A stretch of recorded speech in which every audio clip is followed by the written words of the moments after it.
In a laboratory at the Scripps Research Institute in La Jolla, California, something genuinely extraordinary happened in the spring of 2022. A team of chemists led by Gerald Joyce created a molecule that began to evolve. Not reproduce in the way we normally think about it. Not grow, evolve. This wasn't DNA. It wasn't packaged inside a cell. It had no membrane, no proteins, no machinery we associate with living things. It was a strand of RNA, barely 100 nucleotides long, floating in a test tube filled with chemical building blocks. And over the course of 72 hours, this molecule started making copies of itself. Imperfect copies. Copies with errors. And those errors mattered. The variants that copied themselves faster began to dominate the population. The slower ones faded into obscurity. After 3 days, the molecules in that tube were measurably, detectably different from the ones that had been there at the start. They had adapted to their environment. They had competed for resources. They had evolved. In 72 hours, chemistry became biology right there on a laboratory bench, with no cells, no membranes, no divine spark, nothing but molecules doing what molecules do when you give them the right conditions. If this can happen in a test tube in 3 days, what could happen on an entire planet with oceans of liquid water, volcanic heat pouring from the seafloor, lightning crackling through methane-rich skies, and not 3 days, but 100 million years? Before we dive in, please consider subscribing and liking this video. Your support truly helps us continue this work. Thank you. Here is the uncomfortable truth that keeps origin of life researchers awake at night. We don't actually know what life is. We have definitions, certainly. We have criteria. Ask a biologist and they'll tell you, life grows, life reproduces, life responds to stimuli, life maintains homeostasis, life metabolizes energy from its environment. But every single one of these definitions has exceptions that make us profoundly uncomfortable. Viruses reproduce with extraordinary efficiency, hijacking cellular machinery to make thousands of copies, yet they don't metabolize anything. Are they alive? Crystals grow in beautiful, organized patterns, adding molecules in precise geometric arrangements. They even have defects that propagate through their structure like genetic information. Are they alive? Fire consumes fuel, produces waste, responds to its environment by growing or shrinking, even reproduces by throwing sparks that start new fires. Is fire alive? Prions are just proteins, molecules with no genetic material whatsoever, yet they replicate by forcing other proteins to adopt their misfolded shape, and they cause fatal diseases. Are prions alive? A mule is born from 2 living parents, grows, metabolizes, responds to its environment, but cannot reproduce. Is a mule not alive because it's sterile? Computer programs written by artificial intelligence researchers can now evolve, mutate, compete for processing resources, adapt to their environment. Some programs even develop strategies their creators never imagined. Are they alive? We sent the Viking landers to Mars in 1976 with experiments specifically designed to detect life, and we still argue about what we would do if something on Mars metabolized nutrients but didn't reproduce, or reproduced but didn't metabolize. Would we call it life? Would we call it chemistry? Would we even be able to tell the difference? The truth is that life isn't a category with clear boundaries. It's not a light switch that flips from off to on. Life is a process, a set of chemical reactions that feed back on themselves, creating order in a universe that trends toward disorder. And if life is a process rather than a thing, then the question of when chemistry becomes biology stops being a question about crossing a threshold and starts being a question about gradients, about transitions so smooth you can't point to the exact moment when one becomes the other. It's like asking when a pile of sand becomes a heap. Add one grain and it's still not a heap.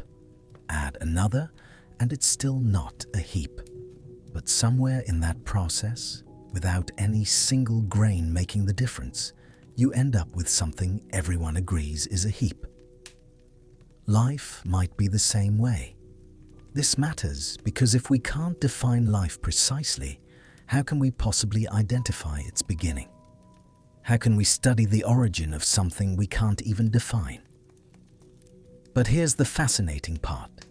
Even though we can't draw a perfect circle around what life is, we can still trace its history backward. We can follow the evidence. And what that evidence shows is both stranger and more wonderful than almost anyone imagined 50 years ago. The modern scientific investigation into life's origin really begins in 1953 with a graduate student named Stanley Miller, working in the laboratory of Miller-Urey at the University of Chicago. Miller had a beautifully simple idea. If life arose from non-living chemistry on the early Earth, then perhaps we could recreate those conditions in the laboratory and watch chemistry inch toward biology. Miller built an apparatus that looks primitive by today's standards, but was elegant in its simplicity. He filled a flask with water to represent the ocean. He added methane, ammonia, and hydrogen to represent the atmosphere that scientists in the 1950s believed covered the early Earth. He boiled the water to create vapor that rose through the gases. And then he fired electrical sparks through the mixture to simulate lightning. That was it. Water, simple gases, energy from sparks.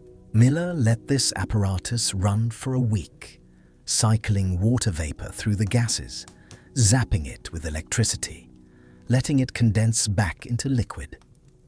Just a week of simple chemistry with no intervention, no guidance, no design. When Miller analyzed the liquid at the end of that week, he found something that shocked the scientific world. The water had turned reddish-brown, and when he examined it chemically, he discovered it was full of amino acids. Amino acids. The building blocks of proteins. The fundamental components of every enzyme, every antibody, every structural protein in every living thing on Earth. They had formed spontaneously from nothing but simple gases, water, and electricity. Miller had created the molecular components of life from non-living starting materials in 1 week. The paper he published with Urey became one of the most famous in the history of biology. It seemed to suggest that life's origin might not be the mysterious, almost miraculous process everyone had assumed. Perhaps it was just chemistry, doing what chemistry does. But here's what makes the Miller-Urey experiment even more significant in retrospect. We now know that Miller almost certainly got the atmosphere wrong. The early Earth probably didn't have large amounts of methane and ammonia. It probably had more carbon dioxide and nitrogen, gases that are much less reactive. When scientists repeated Miller's experiment with the corrected atmosphere in later decades, they got far fewer amino acids. For years, this was seen as a problem, a weakness in the Miller-Urey experiment's relevance to the real origin of life. But then researchers started looking more carefully at the original samples Miller had preserved, sealed vials of the brownish liquid from his experiments that had been sitting in storage for decades. When they analyzed these samples with modern techniques, far more sensitive than what was available in 1953. They found not just a few amino acids, but dozens of organic compounds, including some of the nucleobases that form the letters of the genetic code. Miller's experiment had been even more successful than he realized, and subsequent work showed that you don't even need exactly the right atmospheric composition. You can make amino acids and other organic molecules from a wide variety of starting materials, as long as you have energy, water, and some source of carbon, hydrogen, oxygen, and nitrogen. The building blocks of life aren't special. They're not rare. They form readily whenever you have the right conditions, and the right conditions turn out to be fairly common. This has been confirmed in the most dramatic way possible.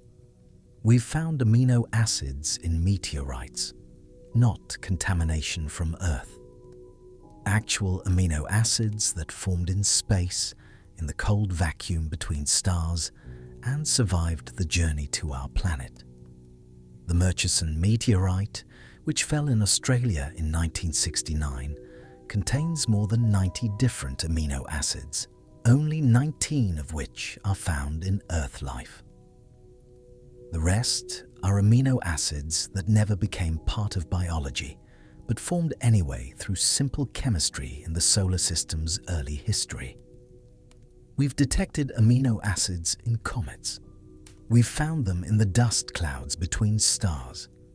Everywhere we look in the universe where there's carbon, hydrogen, oxygen, nitrogen, and some form of energy, we find the chemical building blocks of life forming spontaneously. The implication is profound. The chemistry that leads toward life isn't something special that happened only once on Earth. It's standard cosmic chemistry happening everywhere, all the time. But here's where the story takes its first genuinely unsettling turn. If amino acids form so easily, so readily, so universally, why did it take so long for life to appear on Earth? The planet formed about 4.5 billion years ago from the disk of dust and gas orbiting the young sun. For the first few 100 million years, Earth was genuinely hellish. The surface was molten rock. Asteroids and comets were still slamming into the planet with enough energy to vaporize oceans and sterilize the surface. The moon formed from the debris of a Mars-sized object that collided with Earth in an impact so violent it liquefied the planet's mantle. This period, called the Hadean Eon, seemed incompatible with any form of chemistry complex enough to lead to life. The textbook story for decades was that life had to wait. It had to wait for the late heavy bombardment to end around 3.9 billion years ago, for the surface to cool, for stable oceans to form, for conditions to become gentle enough that delicate organic molecules could survive and slowly, over hundreds of millions of years, stumble their way towards something we might call alive. Except that's not what happened. We know this because of some of the most ancient rocks on Earth, formations in Greenland and Western Australia that date back 3.8 billion years. These rocks contain carbon, which isn't surprising. But the carbon in these rocks has an isotopic signature. Carbon comes in two stable forms, carbon-12 and carbon-13. And living organisms preferentially use carbon-12 because it's slightly lighter and reacts slightly faster in biological processes. When we measure the ratio of carbon-12 to carbon-13 in ancient rocks, we can tell whether that carbon passed through living organisms or formed through non-biological processes. The rocks from 3.8 billion years ago have the isotopic signature of life. 3.8 billion years ago, Only 700 million years after the planet formed, barely 100 million years after the surface became cool enough for liquid water to exist, there was already life on Earth. Not simple life, not proto-life, not molecules that were almost but not quite alive. Actual cellular life, complex enough to metabolize carbon selectively, complex enough to leave a chemical signature in the rock record. Think about what that timeline means. The Earth went from a molten ball of rock being pummeled by asteroids to a planet hosting cellular life in roughly 100 million years. 100 million years sounds like a long time, but in geological terms, it's an eye blink.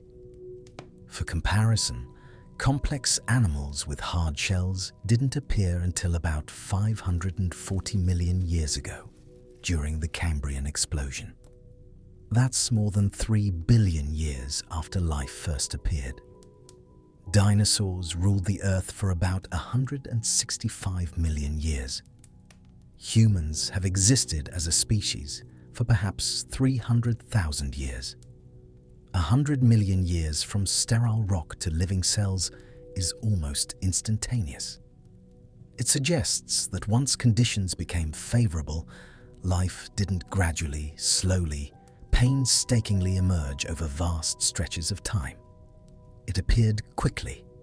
Almost as soon as it was chemically possible, it happened. This creates a paradox that cuts to the heart of the origin of life question. On one hand, the building blocks of life form easily and everywhere. On the other hand, the jump from building blocks to actual living cells seems to have happened almost immediately on Earth. If it's so easy, why don't we see it happening now? Why can't we recreate it in the laboratory? We can make amino acids. We can make nucleobases. We can even make some of the more complex molecules found in cells.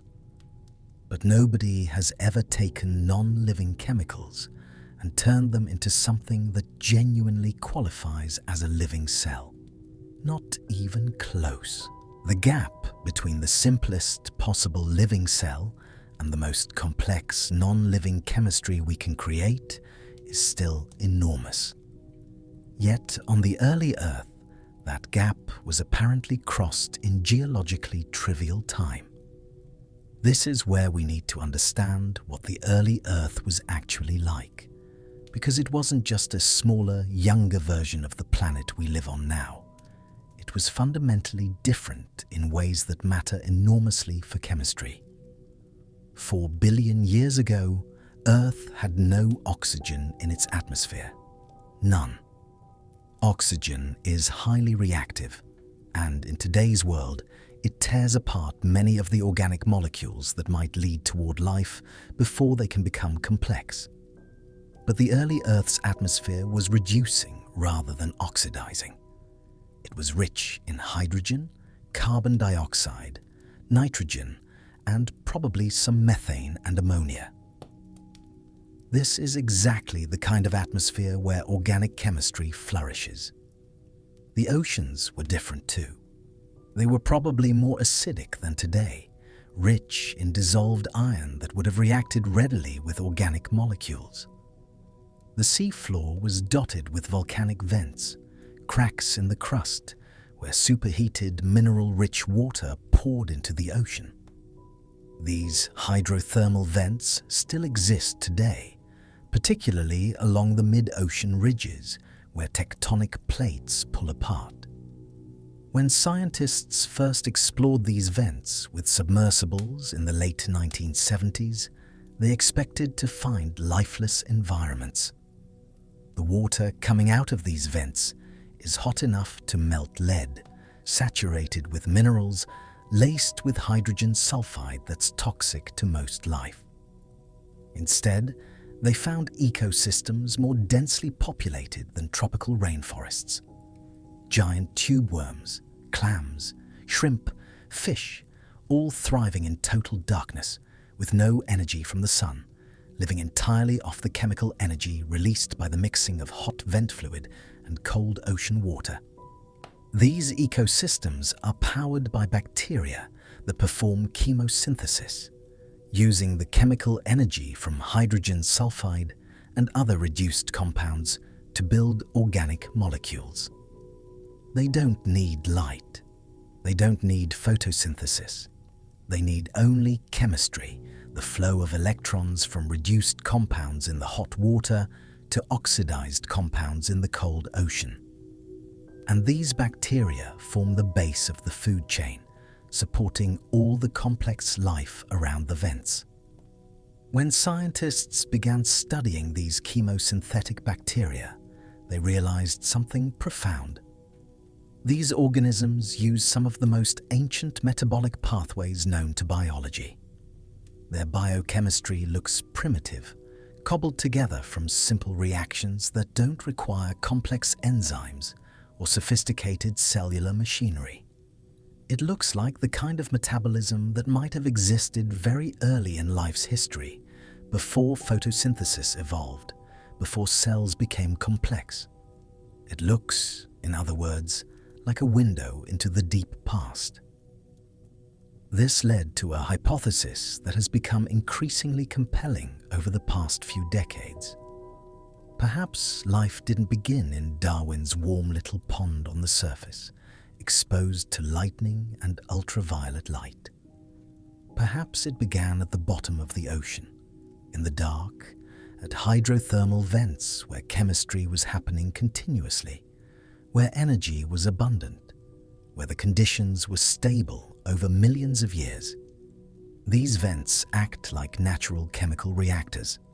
Hot, mineral-rich water mixing with cold ocean water creates chemical gradients, differences in temperature, pH, and chemical composition that drive reactions forward.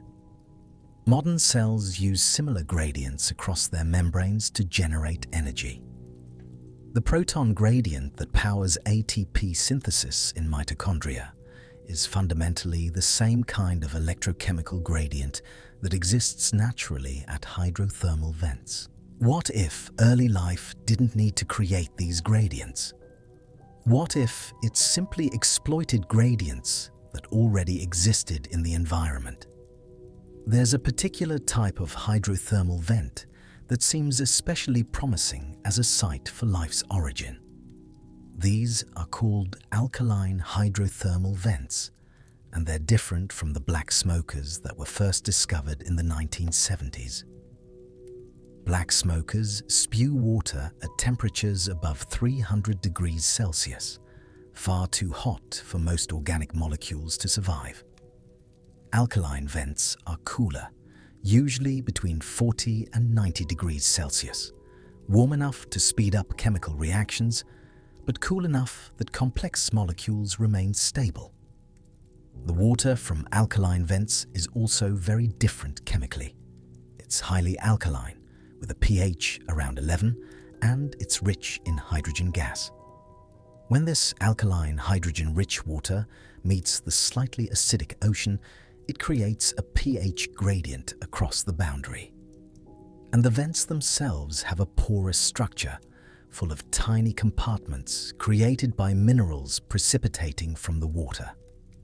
These compartments are naturally occurring containers, bounded by thin mineral walls, creating millions of tiny reaction chambers where chemistry can happen in isolation from the bulk ocean. They look eerily similar to cells, with walls separating inside from outside, creating spaces where molecules can accumulate and react without being diluted into the vast ocean. The most famous alkaline vent field is called Lost City, discovered in the year 2000 on a mountain called Atlantis Massif in the middle of the Atlantic Ocean. Lost City is spectacular even by the standards of deep-sea vents.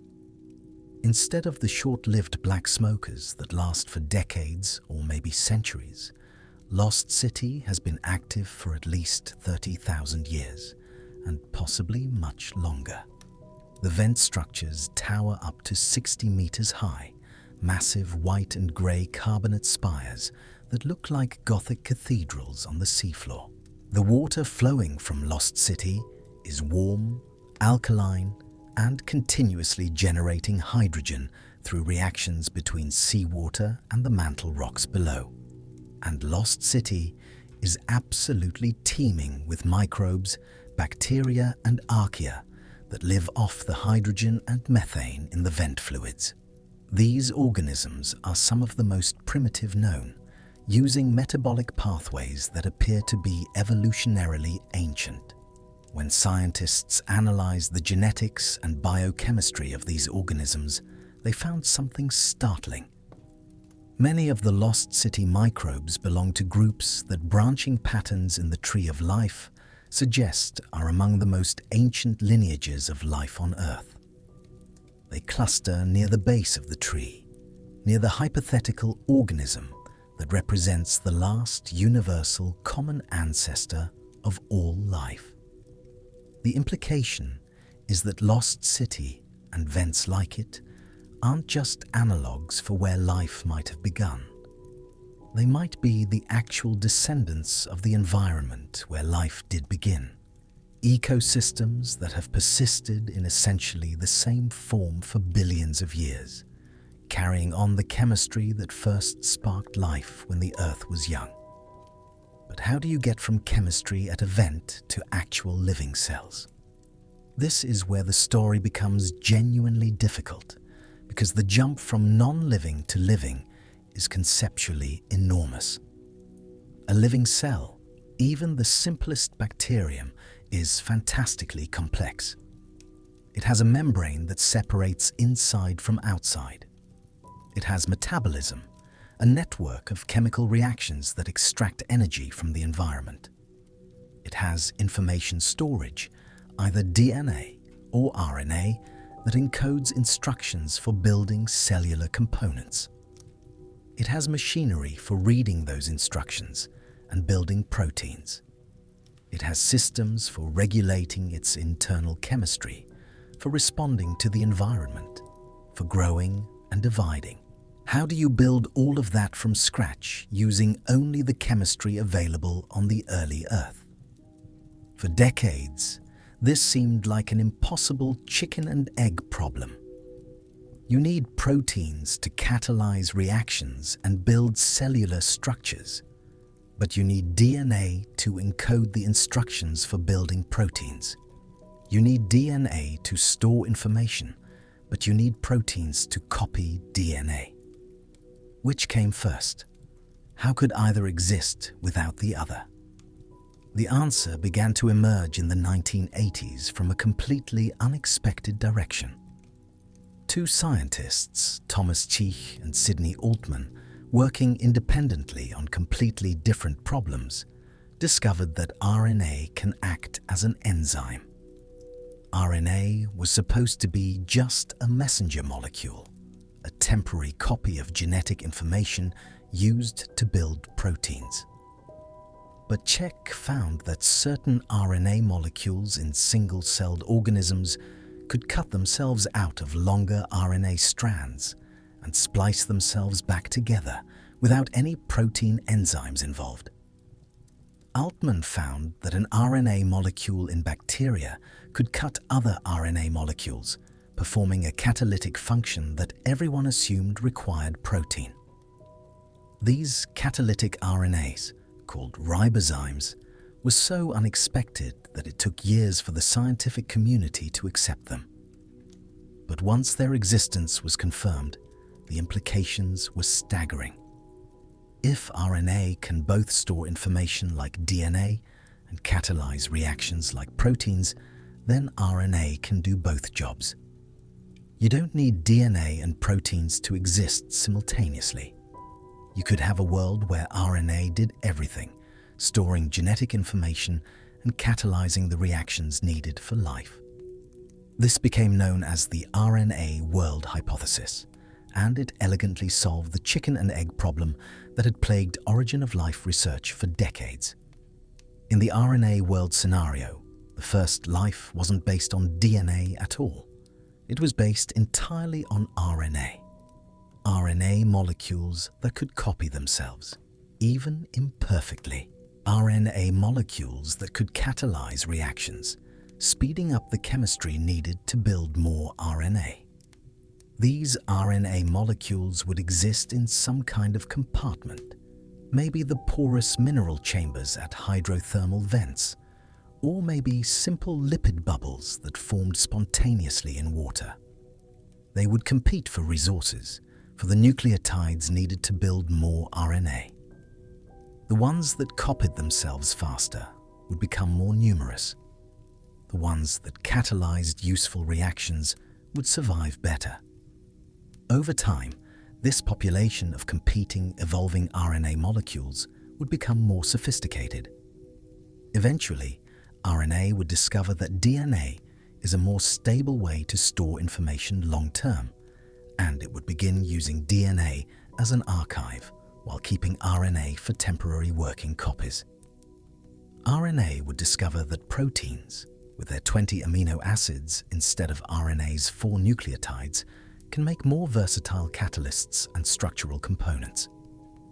Gradually, RNA would delegate its jobs to DNA for storage and proteins for catalysis, keeping for itself only the crucial role of messenger and a few special catalytic functions that it never gave up. This is exactly what we see in modern cells. DNA stores information. Proteins do most of the catalytic work. But RNA is still there in the middle, translating information from DNA into protein, and in a few crucial places, like the ribosome where proteins are actually built, it's RNA molecules doing the catalysis, not proteins. Modern cells look like they're built on an ancient RNA foundation, with DNA and proteins added later as improvements. The RNA world hypothesis is beautiful, but it raises its own difficult questions. How do you get RNA in the first place? RNA is a complex molecule. Each unit of RNA consists of a ribose sugar, a phosphate group, and one of 4 nucleobases. Getting these components to link together in the right way, forming long chains of RNA nucleotides, is chemically difficult. For years, chemists tried to find plausible pathways for RNA synthesis under early Earth conditions, and for years, they largely failed. The individual components of RNA could form through simple chemistry, but getting them to assemble into actual RNA was frustratingly hard. The reactions that work in modern cells, catalyzed by sophisticated enzymes, don't work well without those enzymes. And if you need RNA to make the enzymes that make RNA, you're back to a chicken and egg problem at a deeper level. This deadlock began to break around 2009 when a chemist named John Sutherland, working at the University of Manchester, found a completely unexpected pathway to RNA. Instead of trying to make ribose sugar and nucleobases separately and then stick them together, which doesn't work well, Sutherland found that you could make both simultaneously from simpler starting materials. By mixing formaldehyde, glycolaldehyde, cyanamide, and a few other simple compounds that would have been present on the early Earth. And by carefully controlling the pH and adding phosphate at the right time, Sutherland's team was able to synthesize activated ribonucleotides, the building blocks of RNA, through a series of reactions that didn't require any enzymes or biological catalysts. Even better, the pathway naturally favored the right molecular handedness. Organic molecules often come in mirror image forms, left-handed and right-handed versions that are chemically identical but spatially reversed.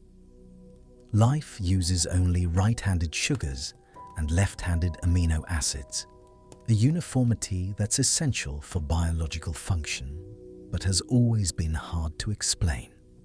Sutherland's pathway naturally produces mostly the right-handed sugar forms that biology uses, suggesting that the handedness of life might not be an arbitrary frozen accident, but rather a consequence of the chemistry that led to life in the first place. Sutherland's work didn't solve everything. Getting from activated nucleotides to long chains of RNA is still difficult. And even if you can make RNA, you need that RNA to be able to copy itself, which is far from trivial. But the work showed that the chemical steps leading to RNA are more accessible than anyone had thought. You don't need fantastically unlikely conditions or miraculous coincidences. You need chemistry that's complex, certainly, but not impossibly so. And that's the pattern that has emerged again and again in origin of life research over the past 2 decades. Each individual step that once seemed impossibly difficult turns out to be challenging, but doable. The synthesis of amino acids, doable. The synthesis of nucleobases, doable. The formation of lipid membranes, doable. The assembly of nucleotides, difficult, but doable. The polymerization of RNA, still challenging, but people are making progress. None of these steps is easy, and none happens with perfect efficiency, but they all happen. And on a planet with millions of hydrothermal vents, each with millions of tiny mineral compartments, each running chemistry continuously for millions of years, even low-probability events become near certainties. Here's a way to think about the probability issue. Imagine you're trying to flip a coin and get heads 10 times in a row. The probability of that happening on any given attempt is 1 in 1,024. Pretty unlikely. If you try once, you'll almost certainly fail. But if you have 1 million people each trying independently, you'd expect about 1,000 of them to succeed. And if those 1 million people keep trying for 1 million years, flipping coins every second, the number of successes becomes astronomical. The early Earth was performing chemistry on a scale, and for a duration that's hard to comprehend.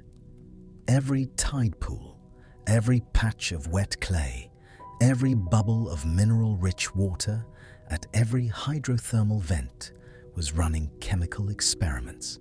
Trillions of experiments happening simultaneously, continuously, for tens of millions of years.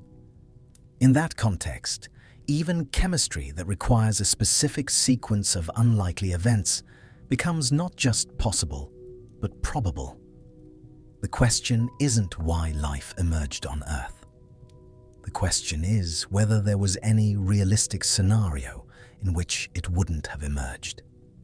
This brings us to one of the most profound pieces of evidence in the entire origin of life story. Evidence that comes not from rocks or experiments, but from the genetic code itself. Every living thing on Earth, from bacteria to blue whales, uses essentially the same genetic code. DNA is made of 4 nucleotides, represented by the letters A, T, G, and C. RNA uses U instead of T. But the principle is the same. These nucleotides are read in groups of 3, called codons, and each codon specifies either an amino acid or a stop signal.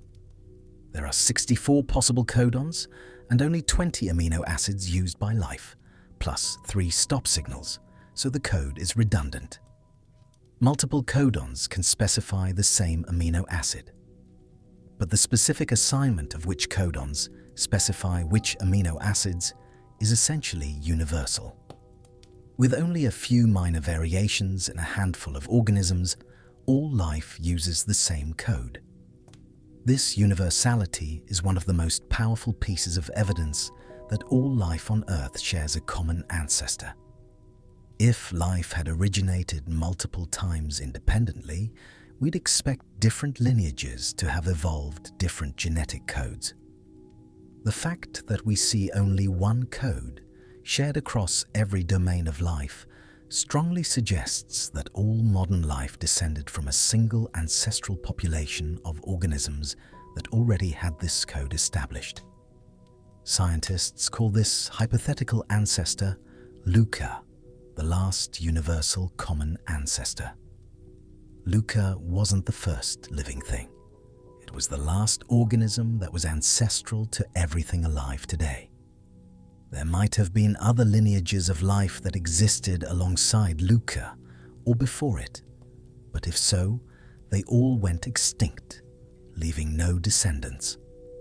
LUCA is the one that made it, the ancestor of the tree of life that we can still trace in the genomes of modern organisms. And by comparing the genomes of organisms from all three domains of life, bacteria, archaea, and eukaryotes, which includes everything from yeast to humans, scientists can reconstruct what LUCA was like. What genes did it have? What kind of metabolism did it use? Where did it live? The answers are fascinating and, in some cases, surprising. LUCA had a fairly complex genome with several hundred genes. It wasn't a simple protocell barely clinging to life. It was already a sophisticated organism with metabolic pathways for extracting energy from its environment, genetic machinery for copying DNA and making proteins, and probably some kind of cell membrane. LUCA used an ancient form of metabolism based on hydrogen and carbon dioxide, converting these simple molecules into organic compounds and releasing methane or acetate. This is exactly the kind of metabolism you'd expect from an organism living at a hydrothermal vent, where hydrogen is abundant and carbon dioxide is available from the ocean. And when scientists used molecular clock techniques to estimate when LUCA lived, dating it by comparing how different modern organisms' genomes have diverged from each other, they got an answer of approximately 3.9 billion years ago. That's almost exactly the time when the geological evidence suggests the late heavy bombardment ended and Earth's surface became stable enough for life to persist long-term. LUCA appears to have lived at hydrothermal vents around 4 billion years ago, using the simplest available energy source, hydrogen and carbon dioxide, to power a metabolism that still exists in microbes today at places like Lost City. But here's what makes this even more interesting. LUCA wasn't alone. By the time LUCA existed, life had already split into at least two major branches, bacteria and archaea. These two domains of life are profoundly different at the molecular level. They build their cell membranes from different kinds of lipids. They use different molecular machinery to copy DNA. They have different structures in their ribosomes. These differences are so fundamental that they must have taken a very long time to evolve. Which means that LUCA, living around 3.9 billion years ago, was already the product of a long evolutionary history. The actual origin of life, the transition from chemistry to the first genuinely self-replicating evolving system, must have happened significantly earlier, perhaps 3.95 billion years ago, perhaps 4.1 billion years ago. We don't know exactly because the rock record from that time is sparse and altered by geological processes. But the genetic evidence is clear. By 3.9 billion years ago, life wasn't new. It was already ancient, already diverse, already split into multiple domains with hundreds of millions of years of evolution behind them. Think about what that means for the timeline. The Earth formed 4.54 billion years ago. For the first few hundred million years, the surface was molten or being pummeled by impacts large enough to sterilize the planet. Liquid water probably didn't exist stably on the surface until around 4.2 billion years ago, maybe 4.3 at the earliest.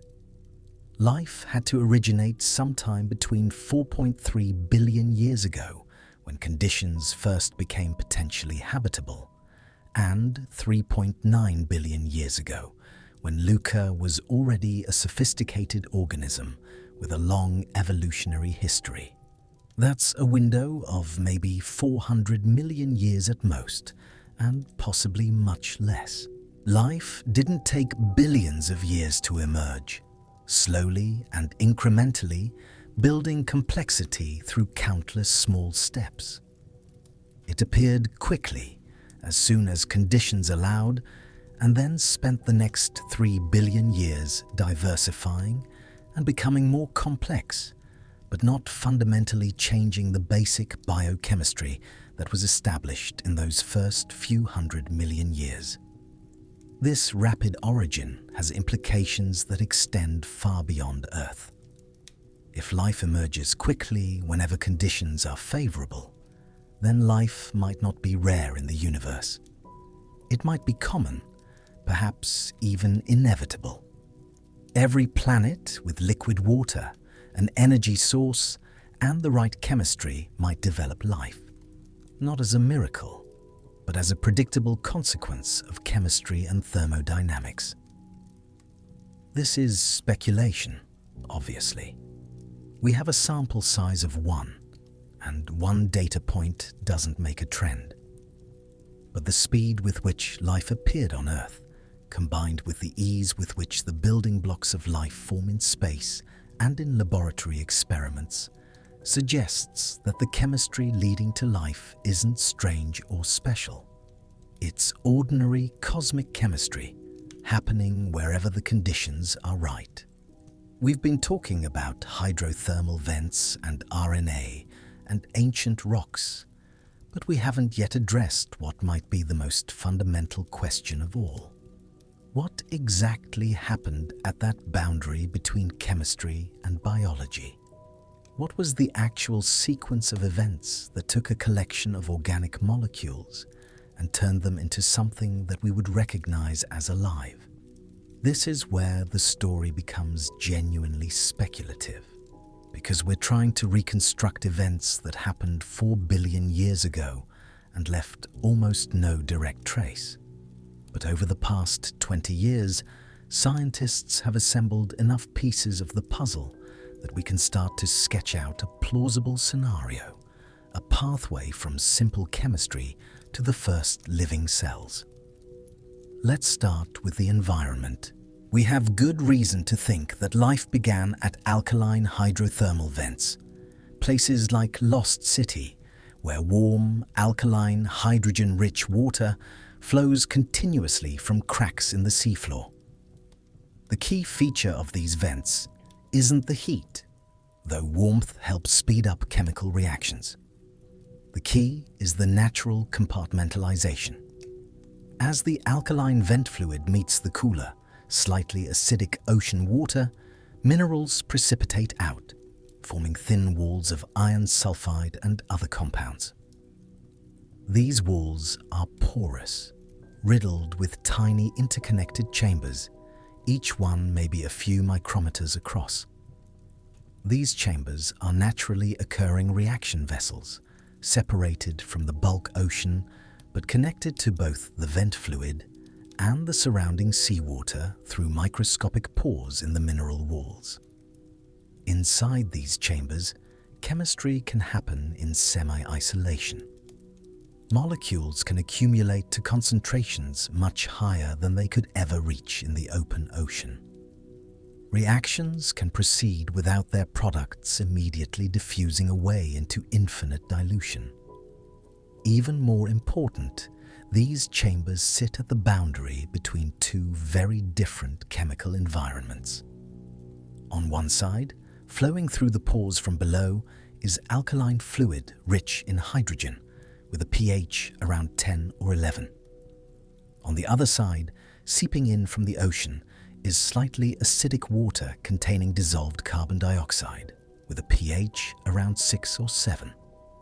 This creates a natural pH gradient across the thin mineral walls, a difference in proton concentration between inside and outside. And that pH gradient represents stored energy. Modern cells use exactly this kind of proton gradient to power the synthesis of ATP, the universal energy currency of life.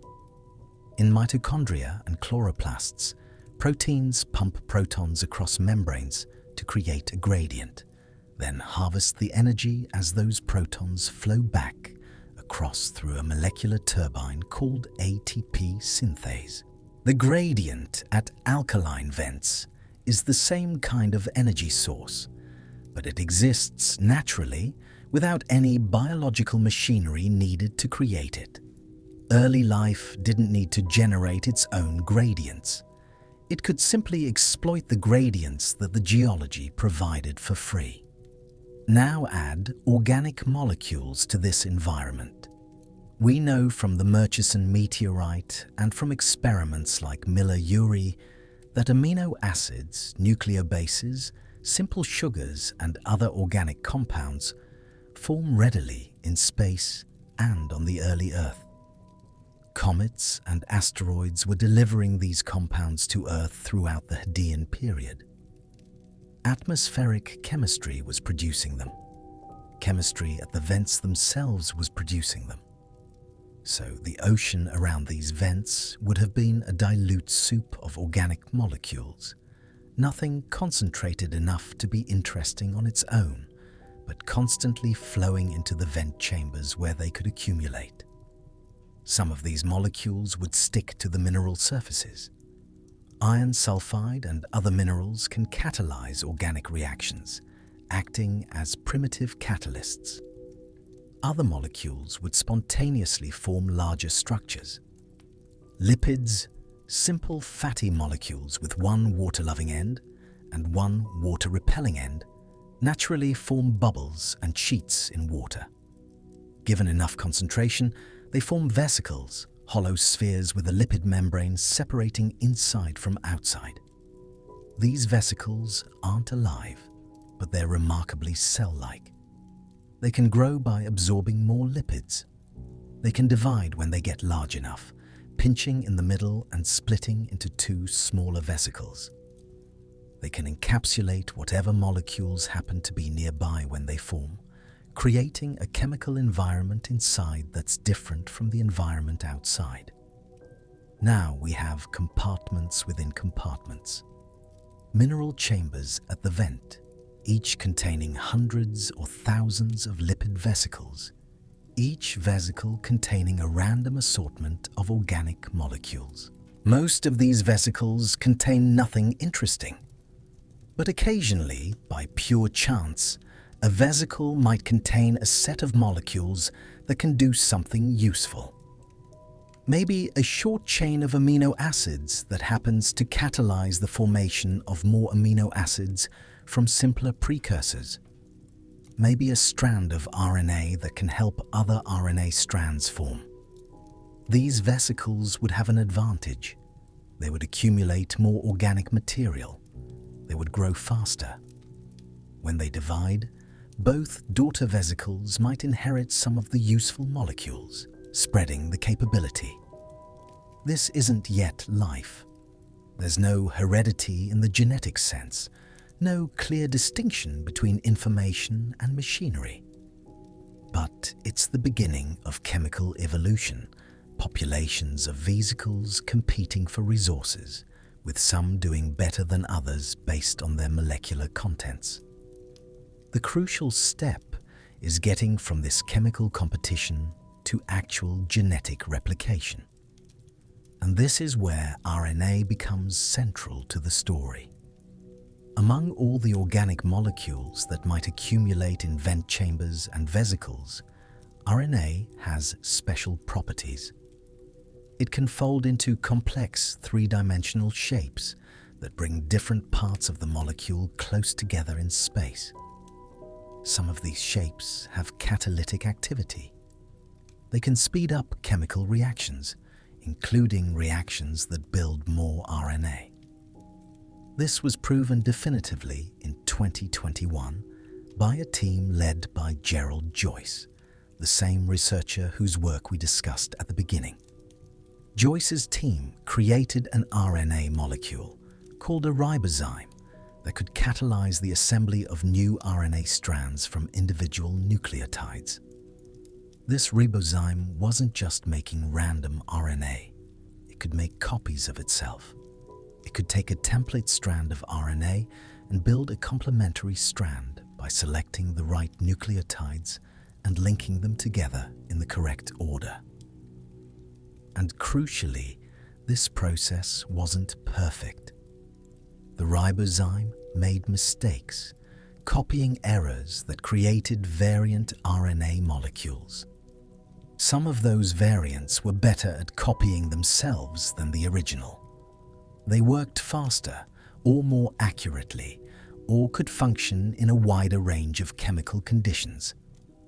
Over multiple rounds of replication, the population evolved. The most efficient self-copying ribozymes came to dominate the population. In 72 hours, Joyce's team watched chemical evolution happen in real time.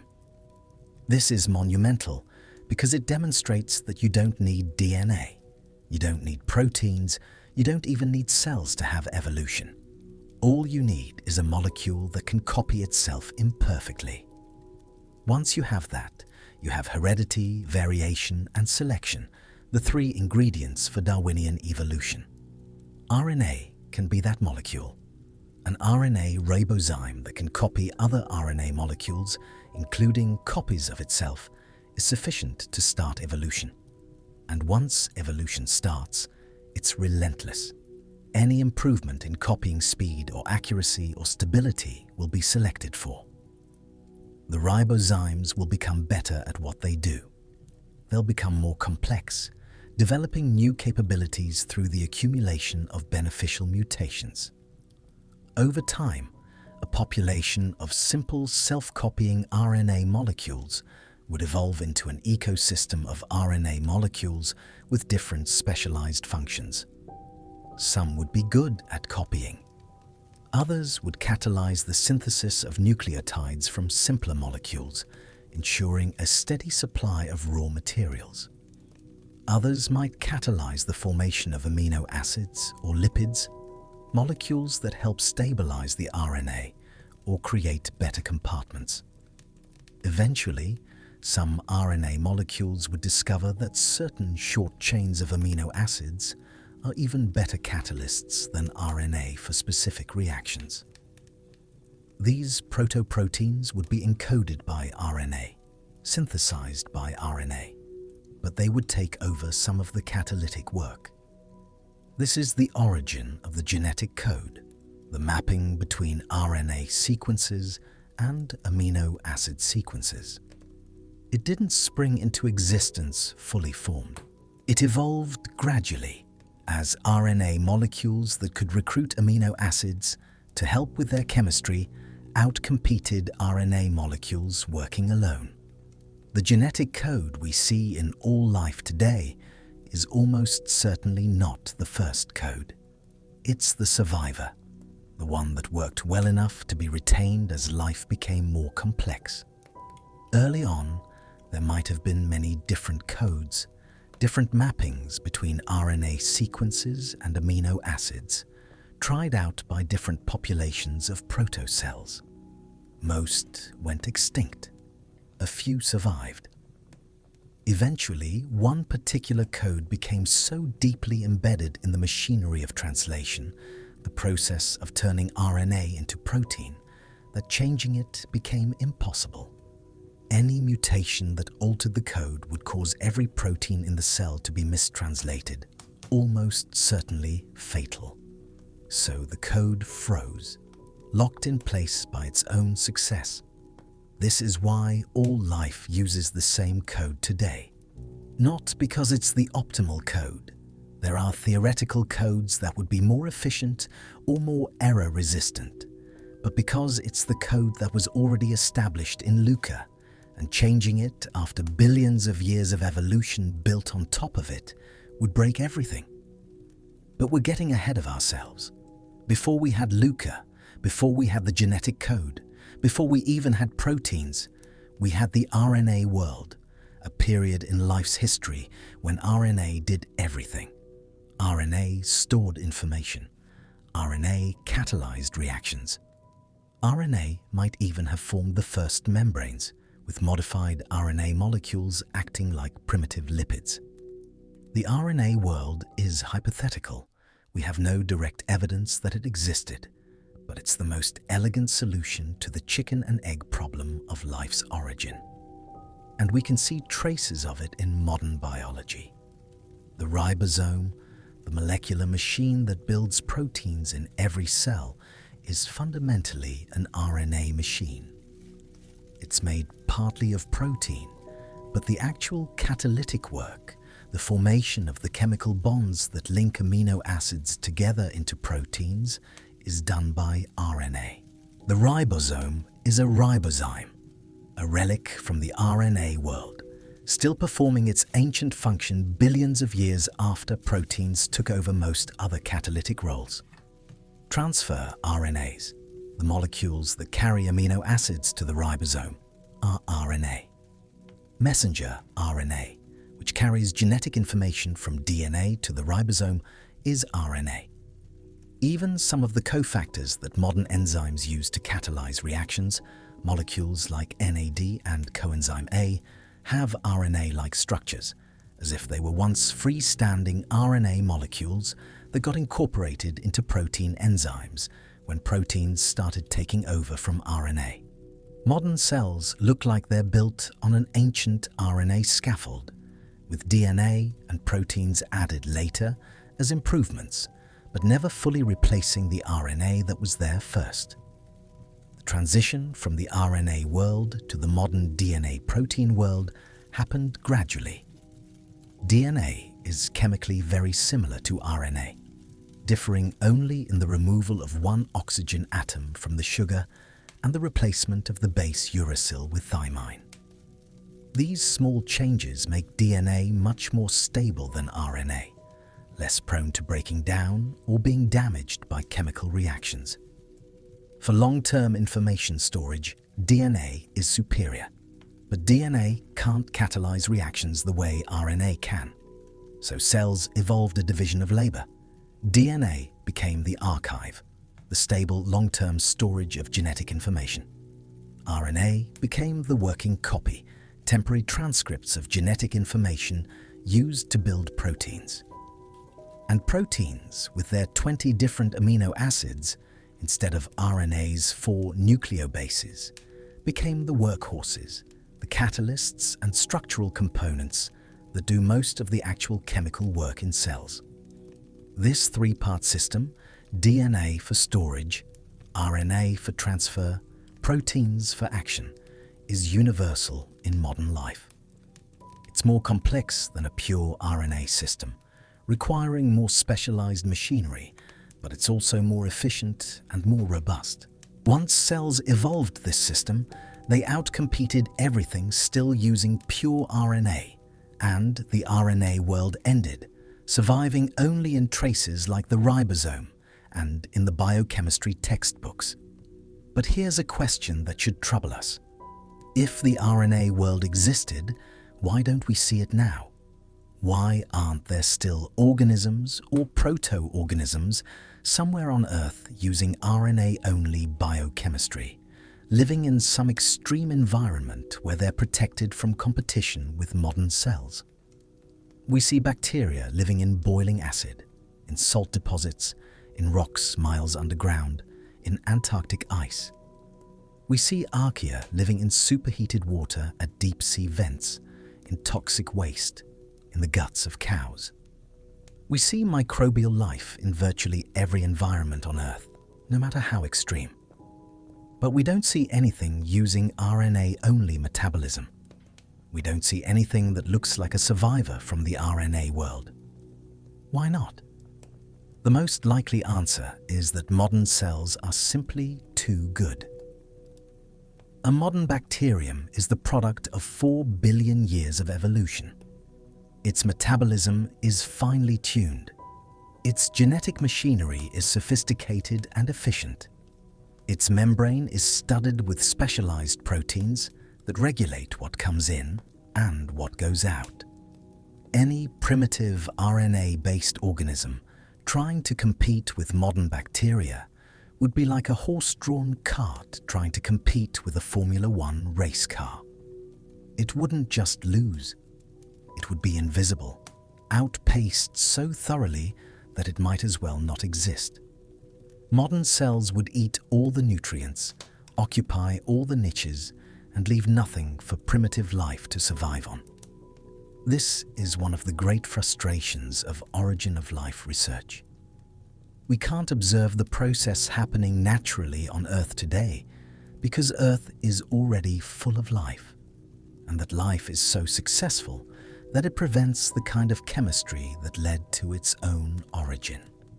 The only place we might be able to see life originating is somewhere that's currently lifeless, and there aren't many such places left on Earth. We've contaminated almost every environment with modern microbes, and those microbes are so adaptable that they can survive almost anywhere. This is why researchers are so interested in places like Europa, Jupiter's moon, which has a liquid water ocean beneath miles of ice. If Europa's ocean has hydrothermal vents, and the evidence suggests it might, then it has all the ingredients needed for life to originate. Water, energy from the vents, organic molecules delivered by comets and produced by radiation processing of the ice. But Europa has never been in contact with Earth. If life exists there, it originated independently. And if it hasn't originated yet, the chemistry leading toward life might still be happening, uninterrupted by existing biology. This is why NASA's Europa Clipper mission, launched in October 2024 and scheduled to arrive at Jupiter in 2030, is so important. Clipper won't land on Europa. It will orbit Jupiter and make dozens of close flybys of Europa, using ice-penetrating radar to map the ocean beneath the ice, analyzing plumes of water vapor that shoot up through cracks in the ice, measuring the chemistry and energy environment. If Clipper finds evidence of complex organic molecules, of chemical gradients, of anything that looks like the kind of chemistry that might lead to life, it will transform our understanding. It will tell us whether the chemistry we see on Earth is unique or universal, whether life is a fluke or an inevitability. Even more ambitious is the proposed Europa lander mission, which would actually touch down on the surface, drill or melt through the ice, and potentially send a probe into the ocean beneath. This mission is still in the concept phase, but if it happens, possibly in the 2030s or 2040s, it could directly sample Europa's ocean. It could look for microbes, for organic molecules, for chemical signatures of metabolism. And critically, if it finds life, scientists will be able to determine whether that life uses the same biochemistry as Earth life or something completely different. Does it use DNA? Does it use the same amino acids? Does it use the same genetic code? If European life, assuming it exists, uses biochemistry that's fundamentally different from Earth's, that would be the most important discovery in the history of biology. It would prove that life can originate through multiple independent pathways, that the biochemistry we see on Earth isn't the only solution to the problem of being alive.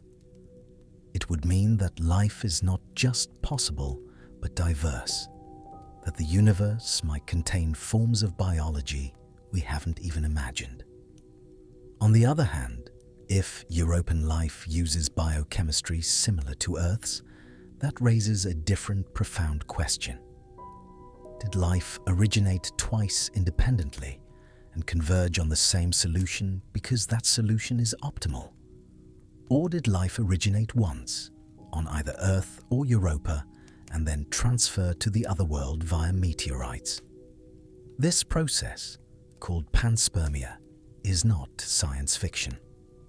We know that rocks are knocked off Mars by asteroid impacts, and some of those rocks land on Earth. We've found dozens of Martian meteorites. Similarly, rocks have been knocked off Earth, and some have reached Mars, Europa, and other bodies in the solar system. If microbes were present in those rocks, dormant inside mineral grains, some could potentially survive the journey through space and seed life on another world. Experiments have shown that certain bacteria can survive the radiation, vacuum, and cold of space for years when protected inside rock. Panspermia doesn't solve the origin of life problem. Life still has to originate somewhere. But it does mean that life originating once in the solar system could potentially spread to multiple worlds. If we find DNA-based life on Europa, using the same genetic code as Earth life, we'll have to seriously consider the possibility that Earth life and Europa life are relatives, descendants of a single origin that spread between worlds billions of years ago. But let's return to Earth and dig deeper into what happened after the RNA world. Once cells had DNA, RNA, and proteins, once they had membranes and metabolism and genetic inheritance, they were recognizably alive by any reasonable definition. But they were still extremely simple compared to modern cells. These early cells, the ancestors that eventually gave rise to LUCA, were probably not much more complex than the simplest bacteria alive today. They had no nucleus. Their DNA floated freely in the cell's interior. They had no mitochondria, no chloroplasts, none of the internal compartments that characterize more complex cells. They were prokaryotes, a term that means before nucleus, and they dominated life on Earth for at least 1.5 billion years, possibly longer. For almost half of life's history, everything alive was a single-celled prokaryote, either a bacterium or an archaeon. And yet, during that enormous span of time, life was transforming the planet in ways that would eventually make complex life possible. The most important of these transformations was the invention of photosynthesis. Early cells obtained energy from chemical reactions, using hydrogen, hydrogen sulfide, methane, or iron as electron donors. But these energy sources are limited. They're only available in specific places, like hydrothermal vents or certain kinds of rock. A cell that could use light as an energy source would have access to energy anywhere the sun shines, which is almost everywhere on Earth's surface. Several different lineages of bacteria independently evolved the ability to capture light energy using pigments like chlorophyll. But early photosynthesis didn't produce oxygen. It used hydrogen sulfide or iron as an electron donor, not water. This anoxygenic photosynthesis still exists in some bacteria today. It works, it provides energy, but it's limited by the availability of hydrogen sulfide or reduced iron. Then, around 2.5 billion years ago, one lineage of bacteria, the cyanobacteria, evolved oxygenic photosynthesis. They figured out how to split water molecules to get electrons, using light energy to tear apart the chemical bonds in H2O. This was revolutionary. Water is everywhere. A cell that can use water as an electron donor has access to an unlimited supply of electrons, meaning unlimited energy as long as the sun is shining. But splitting water has a consequence. It releases oxygen. Oxygen is toxic to most biochemistry. It's highly reactive, tearing electrons off other molecules in a process called oxidation that damages proteins, RNA, DNA, and lipids. For the first 2 billion years of life's history, Earth's atmosphere contained almost no free oxygen, and life was adapted to that anoxic world. When cyanobacteria started producing oxygen through photosynthesis, they were essentially poisoning the environment for most other life. At first, the oxygen they produced reacted immediately with dissolved iron in the oceans, forming iron oxide that precipitated out and settled to the seafloor. These deposits form the banded iron formations we see in ancient rocks, alternating layers of iron oxide and silica that record the gradual oxygenation of the oceans. For hundreds of millions of years, cyanobacteria pumped out oxygen, and the ocean and seafloor rocks absorbed it, keeping atmospheric oxygen levels near zero. But eventually, around 2.4 billion years ago, the iron in the ocean was exhausted. There was nothing left to react with the oxygen, and it started accumulating in the atmosphere. Oxygen levels rose from near zero to perhaps 1%, then a few percent, then higher. This is called the Great Oxidation Event, and it was the most severe pollution crisis in Earth's history. The Great Oxidation Event was catastrophic for most life. Organisms adapted to an oxygen-free world found themselves in an atmosphere full of a toxic, reactive gas. Many lineages went extinct, but the organisms that survived had access to a new kind of metabolism. Oxygen is such a powerful oxidizer that using it as the final electron acceptor in metabolism releases far more energy than any anaerobic process. Aerobic respiration, the process that uses oxygen to extract energy from organic molecules, yields about 18 times more energy per glucose molecule than anaerobic fermentation. Cells that could tolerate oxygen and use it for respiration had access to vastly more energy than their anaerobic cousins. This energy windfall made new things possible: larger cells, more complex metabolism, faster growth. Over hundreds of millions of years, aerobic organisms diversified and became dominant in oxygenated environments, while anaerobic organisms retreated to oxygen-free refuges like deep sediments, animal guts, and the anoxic depths of stagnant lakes. But the most consequential result of the Great Oxidation Event happened around 1.8 to 2 billion years ago, when an archaeon engulfed a bacterium and didn't digest it. Instead of being broken down for nutrients, the bacterium survived inside the archaeon and began a symbiotic relationship. The bacterium, an aerobic organism capable of using oxygen for respiration, provided energy to the host archaeon. In return, the archaeon provided protection and nutrients. Over time, the bacterium lost most of its genes, transferring many of them to the archaeon's genome, and became an organelle, a specialized compartment inside the cell. This organelle is the mitochondrion, and every complex cell in your body, in every animal, plant, fungus, and countless single-celled organisms, contains hundreds or thousands of mitochondria, the descendants of that ancient bacterium. This event, called endosymbiosis, happened only once in all of Earth's history as far as we can tell. All eukaryotes, all organisms with complex cells containing nuclei and organelles, descended from that single merger. It was the most important partnership in the history of life, and it made everything that followed possible.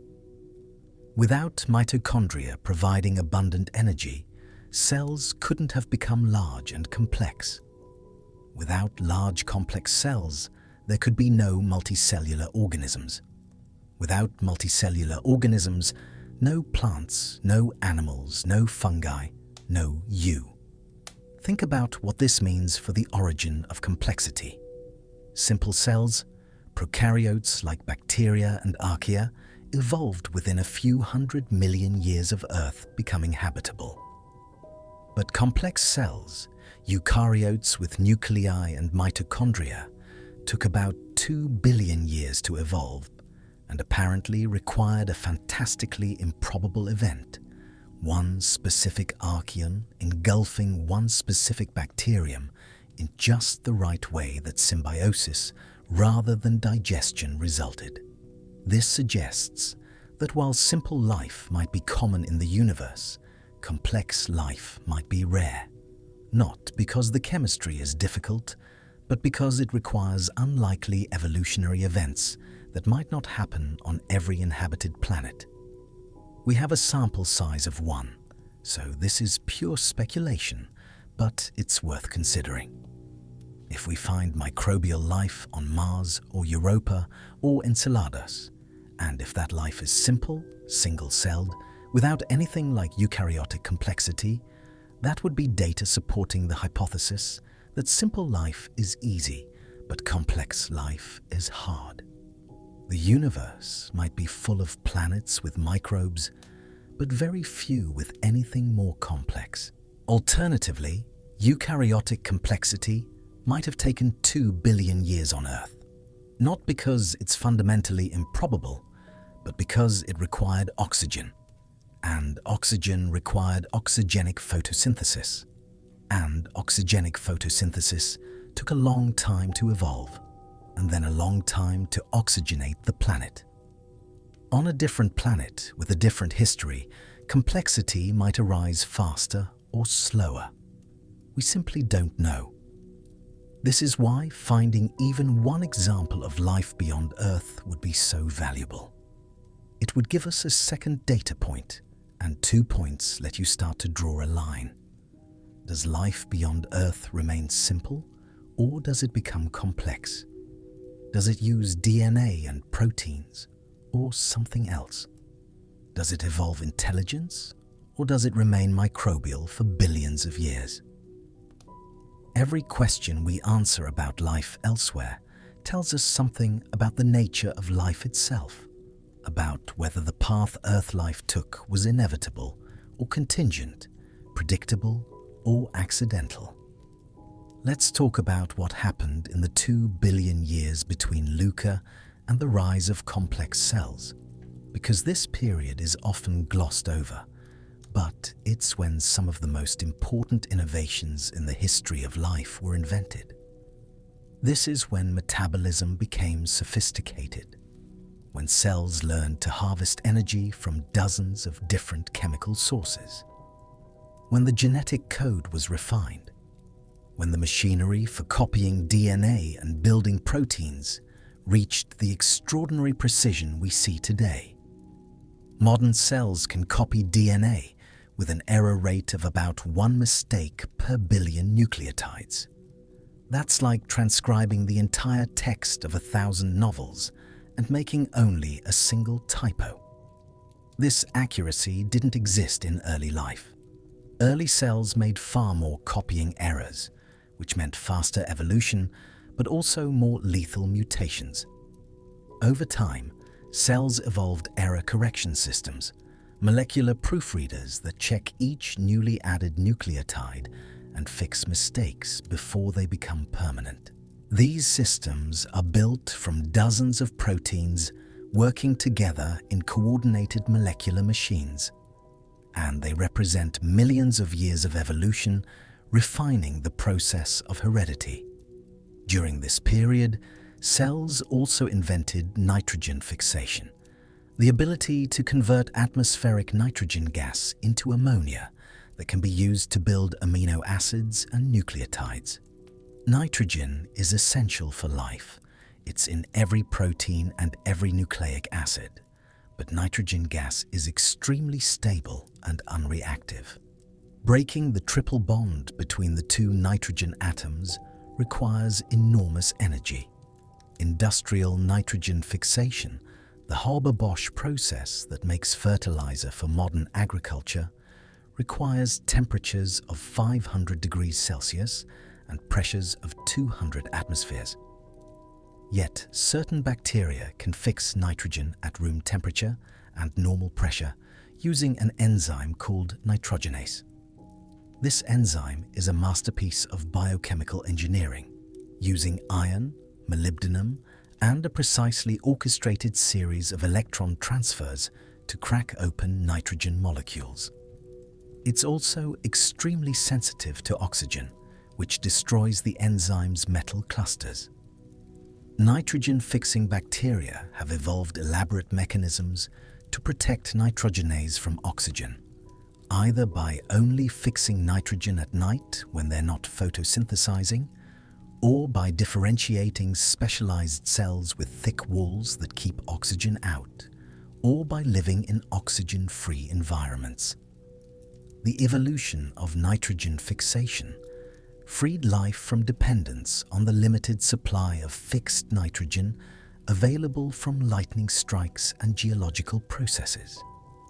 It meant that life could expand into environments where nitrogen was the limiting nutrient, and it created the foundation for the nitrogen cycle that still sustains most ecosystems today. Cells also invented ways to move. The bacterial flagellum is a rotary motor, genuinely a rotating machine built from proteins that spins at hundreds of revolutions per second and propels the cell through water. It's powered by the same proton gradient that powers ATP synthesis.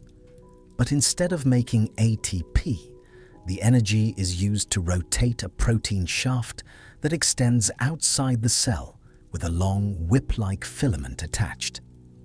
The cell can reverse the motor's direction, change its speed, and steer by controlling the rotation of multiple flagella. This molecular motor is so sophisticated that it was once held up by proponents of intelligent design as irreducibly complex, too intricate to have evolved through incremental steps. But molecular biology has revealed that the flagellum evolved from simpler systems, probably from a protein secretion system that bacteria use to inject toxins into other cells. Add a few proteins to create a shaft, attach a filament, connect it to a proton-powered motor, and you have a flagellum. Each step provides some advantage, either better secretion or weak motility, or eventually full swimming ability, and each step is preserved by natural selection. The flagellum isn't irreducibly complex. It's a beautiful example of how evolution tinkers with existing parts to create new functions. But perhaps the most consequential invention of this period was sex. Not sex in the sense of male and female, that came much later, but sex in the sense of genetic recombination, mixing DNA from two different cells to create offspring with new combinations of genes. Early cells reproduced asexually, simply copying their DNA and dividing in two. Each daughter cell was a clone of the parent, genetically identical except for random mutations. This works fine, and many organisms still reproduce this way, but it has a limitation. Beneficial mutations arise rarely, and in an asexual population, two beneficial mutations can only be combined if one occurs in the direct lineage of the other, which takes time. Sexual recombination allows beneficial mutations that arose in different lineages to be brought together in a single cell. It dramatically speeds up adaptation by creating new genetic combinations in every generation. The earliest form of sex was probably horizontal gene transfer, the process by which bacteria can absorb DNA from their environment or receive it from other bacteria through physical contact. This still happens constantly in bacterial populations today. It's how antibiotic resistance spreads so quickly. One bacterium evolves a gene that breaks down penicillin, and within weeks, that gene has spread to dozens of different bacterial species in the same environment, transferred horizontally from cell to cell. This kind of gene swapping makes bacterial evolution incredibly fast and adaptable, and it almost certainly goes back billions of years to the earliest cells. In eukaryotes, sex became more formalized. Instead of occasionally swapping genes, eukaryotes evolved meiosis, a specialized form of cell division that creates cells with half the normal number of chromosomes. When two of these cells fuse during fertilization, the full chromosome number is restored, but the offspring has a unique combination of genes from both parents. This system requires elaborate molecular machinery to pair up chromosomes, exchange segments between them, and then separate them correctly. It's complex and costly, requiring many cell divisions and specialized cells. Yet sex evolved early in eukaryotic history and has been retained in almost all eukaryotic lineages, which suggests that its benefits, the ability to create genetic diversity and purge harmful mutations, outweigh its costs. The few eukaryotic lineages that abandoned sex tend to be evolutionary dead ends, short-lived on geological timescales because they lack the genetic flexibility to adapt to changing environments. By 1 billion years ago, Earth had been transformed by life.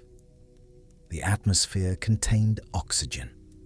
The oceans teemed with single-celled organisms, bacteria, archaea, and the newly arisen eukaryotes. Photosynthetic cyanobacteria had been captured by some eukaryotes in a second endosymbiotic event, becoming chloroplasts, and these photosynthetic eukaryotes were beginning to diversify into the lineages that would eventually become algae and land plants. The stage was set for the next great transition, the evolution of multicellularity. And this transition happened not once, but many times independently. Multicellular organisms evolved separately in animals, plants, fungi, red algae, brown algae, and several other lineages. This repeated independent evolution suggests that once you have complex eukaryotic cells, multicellularity is almost inevitable. The advantages are obvious. Larger size provides defense against predators. Specialization allows different cells to perform different functions more efficiently than if every cell has to do everything. Division of labor enables complexity that single cells can't achieve. A neuron can focus entirely on transmitting electrical signals because other cells handle digestion, gas exchange, and waste removal. The first multicellular organisms were probably simple colonies, clusters of identical cells that stayed together after division. Some modern organisms, like certain algae, still exist in this form. But true multicellularity requires more than just cells sticking together. It requires coordination. Cells need to communicate, to signal to each other about what they should be doing. They need to specialize, with different cells taking on different roles. And they need to cooperate, suppressing their individual reproductive interests for the good of the whole organism. This last requirement is surprisingly tricky. In a multicellular organism, every cell contains the full genome and is theoretically capable of reproducing on its own. What prevents cells from defecting, from reproducing selfishly instead of performing their specialized function?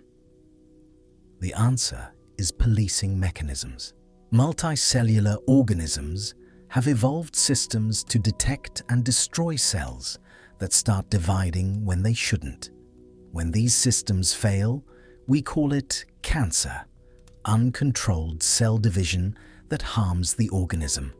Cancer is essentially an evolutionary conflict between cells within a multicellular body, defectors trying to reproduce at the expense of the collective, and the organism's immune system and cell cycle checkpoints are the mechanisms that evolved to suppress defection. The fact that cancer exists shows how difficult the transition to multicellularity is. It requires not just cells working together, but active enforcement of cooperation.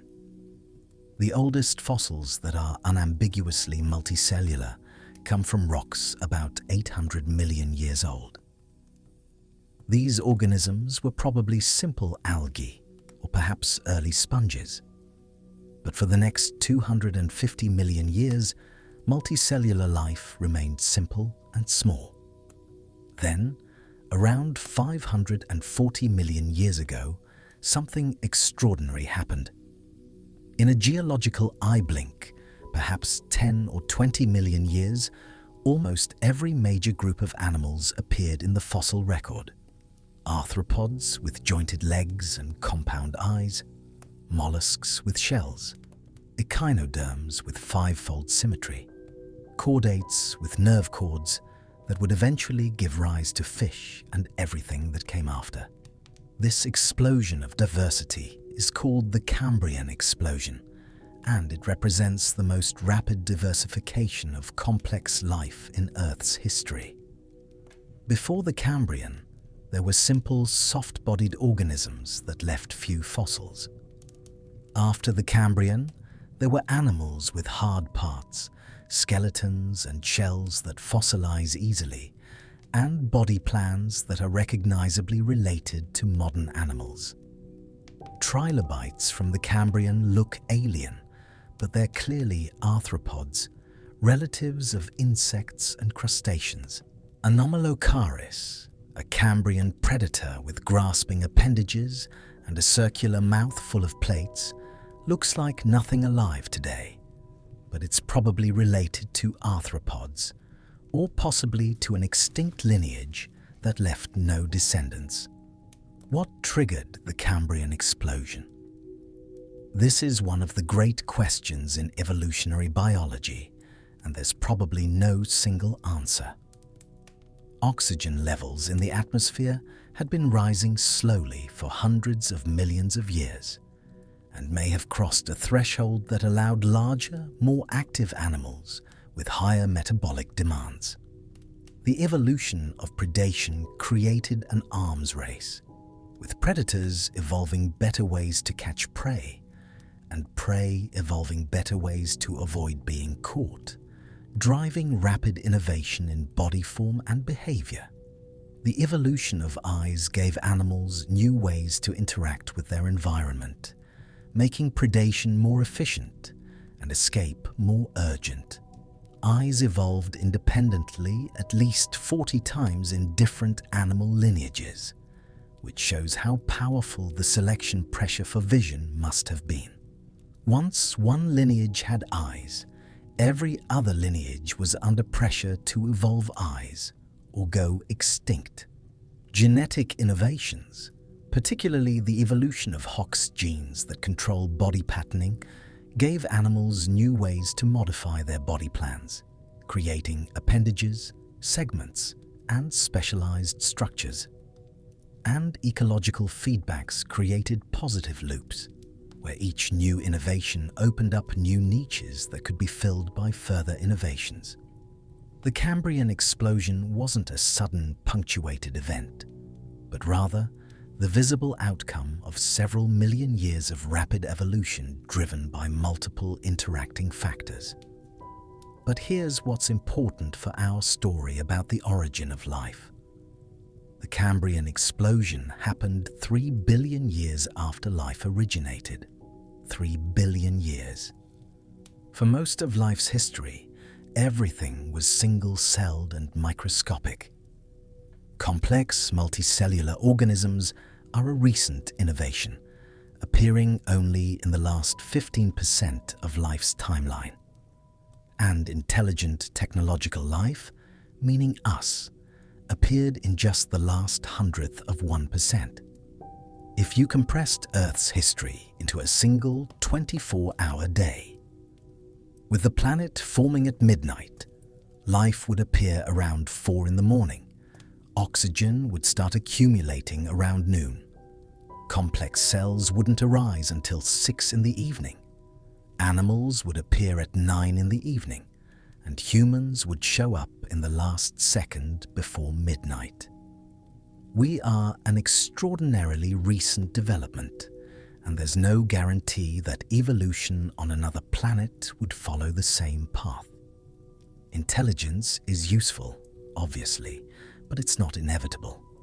Bacteria are the most successful organisms on Earth by almost any measure: total biomass, number of individuals, range of environments, and they have no intelligence at all. Intelligence is one evolutionary strategy among many, and on most planets with life, it might never evolve. This brings us to one of the deepest questions we can ask about life's origin. Is intelligence, or even complexity, a natural outcome of evolution given enough time? Or is it a contingent accident, dependent on specific historical events that might not happen on other worlds? Stephen Jay Gould famously argued that if you could rewind the tape of life and play it again, you'd get a completely different outcome. The specific species that exist today, humans included, are the result of countless unpredictable events: asteroid impacts, climate shifts, chance mutations, ecological interactions. Change any one of those events and evolution would take a different path. Replay Earth's history 1,000 times, and you might get 1,000 different biospheres, none of them resembling what we see today. In this view, humans are a cosmic accident, and intelligence might be vanishingly rare in the universe. The alternative view, argued by researchers like Simon Conway Morris, is that evolution is more constrained than Gould believed. There are only so many ways to solve the problems of seeing, moving, capturing prey, avoiding predators, processing information. Evolution tends to converge on similar solutions independently, which is why we see things like eyes, wings, and streamlined body shapes evolving multiple times in unrelated lineages. If certain solutions are optimal or nearly optimal, then evolution will tend to find them repeatedly, even starting from different places. In this view, intelligence might be a convergent solution to the problem of surviving in complex social and ecological environments, something that evolution discovers over and over. On Earth, intelligence has evolved to varying degrees in octopuses, parrots, crows, elephants, dolphins, whales, and several lineages of primates. It's not just humans. Problem-solving ability, tool use, social learning all appear multiple times in the animal kingdom. If intelligence evolves repeatedly on a single planet, maybe it's not such an unlikely outcome. Maybe, given enough time and the right conditions, evolution tends toward complexity and eventually intelligence. We don't know which view is correct because we still have only one example, but we can make some observations. Life originated quickly on Earth, within a few 100 million years of conditions becoming favorable. That suggests the chemistry leading to simple life is robust, not fragile, not dependent on fantastically unlikely coincidences. But complex cells took 2 billion years and apparently required a rare endosymbiotic event.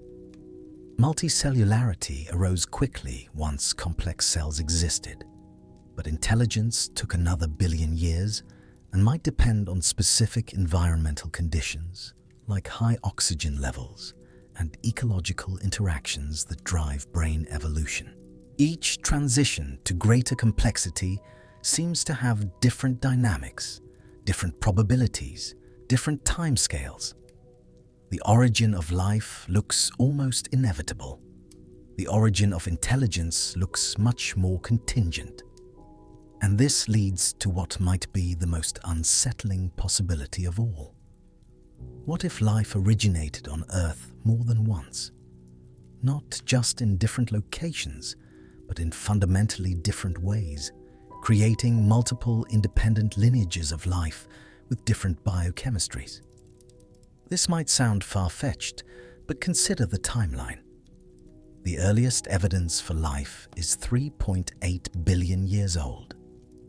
But between 4.4 and 3.8 billion years ago, Earth was repeatedly sterilized by massive asteroid impacts that would have vaporized the oceans and killed anything living on the surface. Life might have originated during a brief period of calm conditions, only to be wiped out by the next big impact. Then it originated again, and again, each time destroyed by impacts. This could have happened dozens of times before life finally persisted long enough to become established everywhere, making it too widespread to be completely eradicated by a single impact. If life originated multiple times during this period, with slightly different chemistries each time, then early Earth might have hosted multiple experiments in biology, competing lineages with different genetic systems, different metabolisms, different solutions to the problem of being alive. Only one of these lineages survived to become LUCA, the ancestor of all modern life.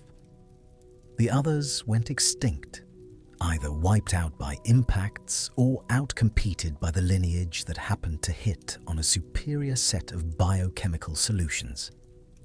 We see only the winners, the descendants of LUCA, and we have no direct evidence of the losers. But they might have existed. And if life can originate multiple times on a single planet, that raises the probability that it's common in the universe. It means that wherever conditions are favorable, not just on Earth, but on other worlds, life doesn't just have one chance to start. It has many chances. And as long as at least one of those attempts succeeds and survives long enough to spread and diversify, that world becomes inhabited. The multiverse of failed origins is invisible to us, erased by time and competition, but it might be what allows the rare successes to exist at all. There's even a more radical possibility that some researchers take seriously. What if there's a shadow biosphere on Earth right now? What if there's a second lineage of life, descended from a separate origin, that exists alongside the familiar DNA-based life, but is so different that we haven't recognized it as alive? This hypothetical shadow biosphere wouldn't use DNA, or at least not DNA in the familiar form. It might use a different genetic system, different amino acids, different metabolic pathways. It would be biochemically invisible to the techniques we use to detect life, which are all calibrated for DNA-based organisms. Where would such a shadow biosphere hide?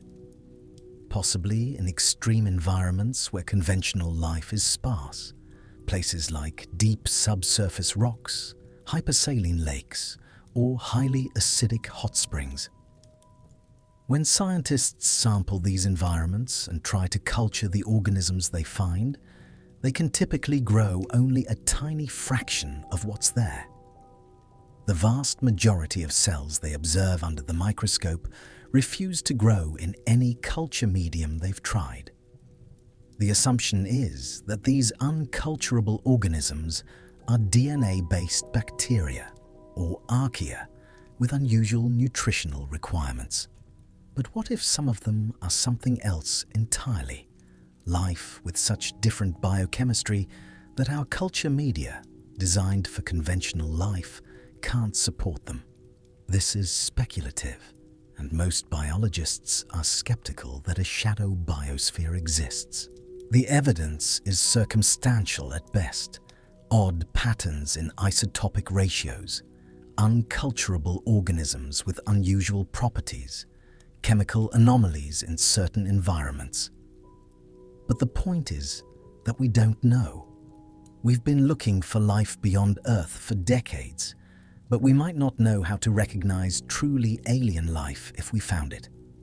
We're calibrated to detect life like us, carbon-based, water-dependent, DNA-encoding, protein-building life.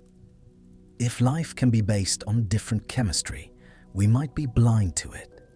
And that means when we go looking for life on Mars or Europa or Enceladus, we need to be humble about what we're capable of detecting. Finding nothing doesn't mean there's nothing there. It might just mean we're not asking the right questions or using the right tools. This brings us to the present moment, to the experiments and missions happening right now that might finally answer some of these ancient questions. In laboratories around the world, researchers are trying to recreate the origin of life, not by waiting billions of years, but by identifying the key chemical steps and demonstrating that they can happen under plausible early Earth conditions. Some of these experiments focus on making the building blocks. We've already discussed John Sutherland's synthesis of ribonucleotides from simple precursors. Other researchers have shown that amino acids can polymerize into short proteins on the surfaces of certain clays, that lipids can spontaneously form vesicles and grow and divide, that RNA molecules can evolve catalytic abilities in test tubes. Each of these experiments takes one piece of the puzzle and shows that it's solvable. No single experiment has yet created a genuinely self-replicating chemical system that we'd call alive. But the components are being assembled, and the gaps are narrowing. One of the most promising recent developments comes from research on metabolism. For decades, origin of life research focused on replication, on how genetic molecules like RNA could copy themselves. But some researchers argue that replication isn't the most fundamental property of life. Metabolism is. A living cell is fundamentally a chemical system that maintains itself far from equilibrium, constantly pulling in energy and matter from the environment and using that energy to build and maintain its structures. Replication is important, obviously, but it's downstream of metabolism. You need energy to make copies. So perhaps the origin of life wasn't about replicating molecules first. Perhaps it was about metabolic cycles, self-sustaining networks of chemical reactions that could persist and grow. Once you have a stable metabolic system, adding replication to it is easier because you already have energy available. This metabolism-first hypothesis has been championed by researchers like Günther Wechtershäuser and Mike Russell. Wechtershäuser proposed that life began on the surfaces of iron-sulfur minerals, particularly pyrite, fool's gold. When pyrite forms from iron sulfide and hydrogen sulfide in water, the reaction releases energy and electrons. Wechtershäuser showed that organic molecules could be synthesized using this energy, built up from carbon dioxide in a series of reactions catalyzed by the mineral's surface itself. He even demonstrated that amino acids could polymerize into peptides on pyrite surfaces without any biological enzymes. Mike Russell extended this idea by focusing specifically on alkaline hydrothermal vents, where the natural pH gradient provides continuous energy. Russell and his colleagues built laboratory simulations of vent conditions, creating mineral chambers with thin iron-sulfur walls, separating alkaline and acidic solutions. They showed that these systems can drive the synthesis of organic molecules and that the molecules accumulate inside the chambers rather than diffusing away. The chambers themselves act like primitive cells, concentrating reactants and products, providing a contained space where more complex chemistry can happen. What makes this work so compelling is that it doesn't require unlikely events or rare conditions. It requires only chemistry that happens naturally and continuously at alkaline hydrothermal vents. If Russell is right, then every vent is a potential birthplace for life. And on the early Earth, with thousands or millions of vents operating simultaneously, The origin of life becomes not a matter of luck, but of time. Run the experiment long enough, in enough places, and eventually one of those vent systems will produce a chemical cycle that's self-sustaining. That cycle will grow, consuming available energy and nutrients. It will vary because chemical reactions produce imperfect copies and byproducts. And it will be selected because cycles that are more efficient or more stable will outcompete less efficient ones. At that point, you have metabolism, heredity, and selection. You have life, even if it doesn't yet have genes or membranes or any of the trappings we associate with cells. The transition from metabolism to genetics is still unclear, but there are plausible pathways. RNA nucleotides could be incorporated into metabolic cycles as cofactors, small molecules that help catalyze reactions. Many modern metabolic enzymes use cofactors that have structures derived from nucleotides, NAD, FAD, coenzyme A. These molecules look like they might be evolutionary fossils, relics from a time when RNA and its chemical cousins were integrated into metabolism before they became specialized for information storage. If RNA molecules were present in early metabolic systems, some of them might have developed the ability to catalyze their own synthesis, becoming self-replicating. At that point, you have the RNA world emerging from a metabolic foundation. The genetics and metabolism-first scenarios aren't mutually exclusive.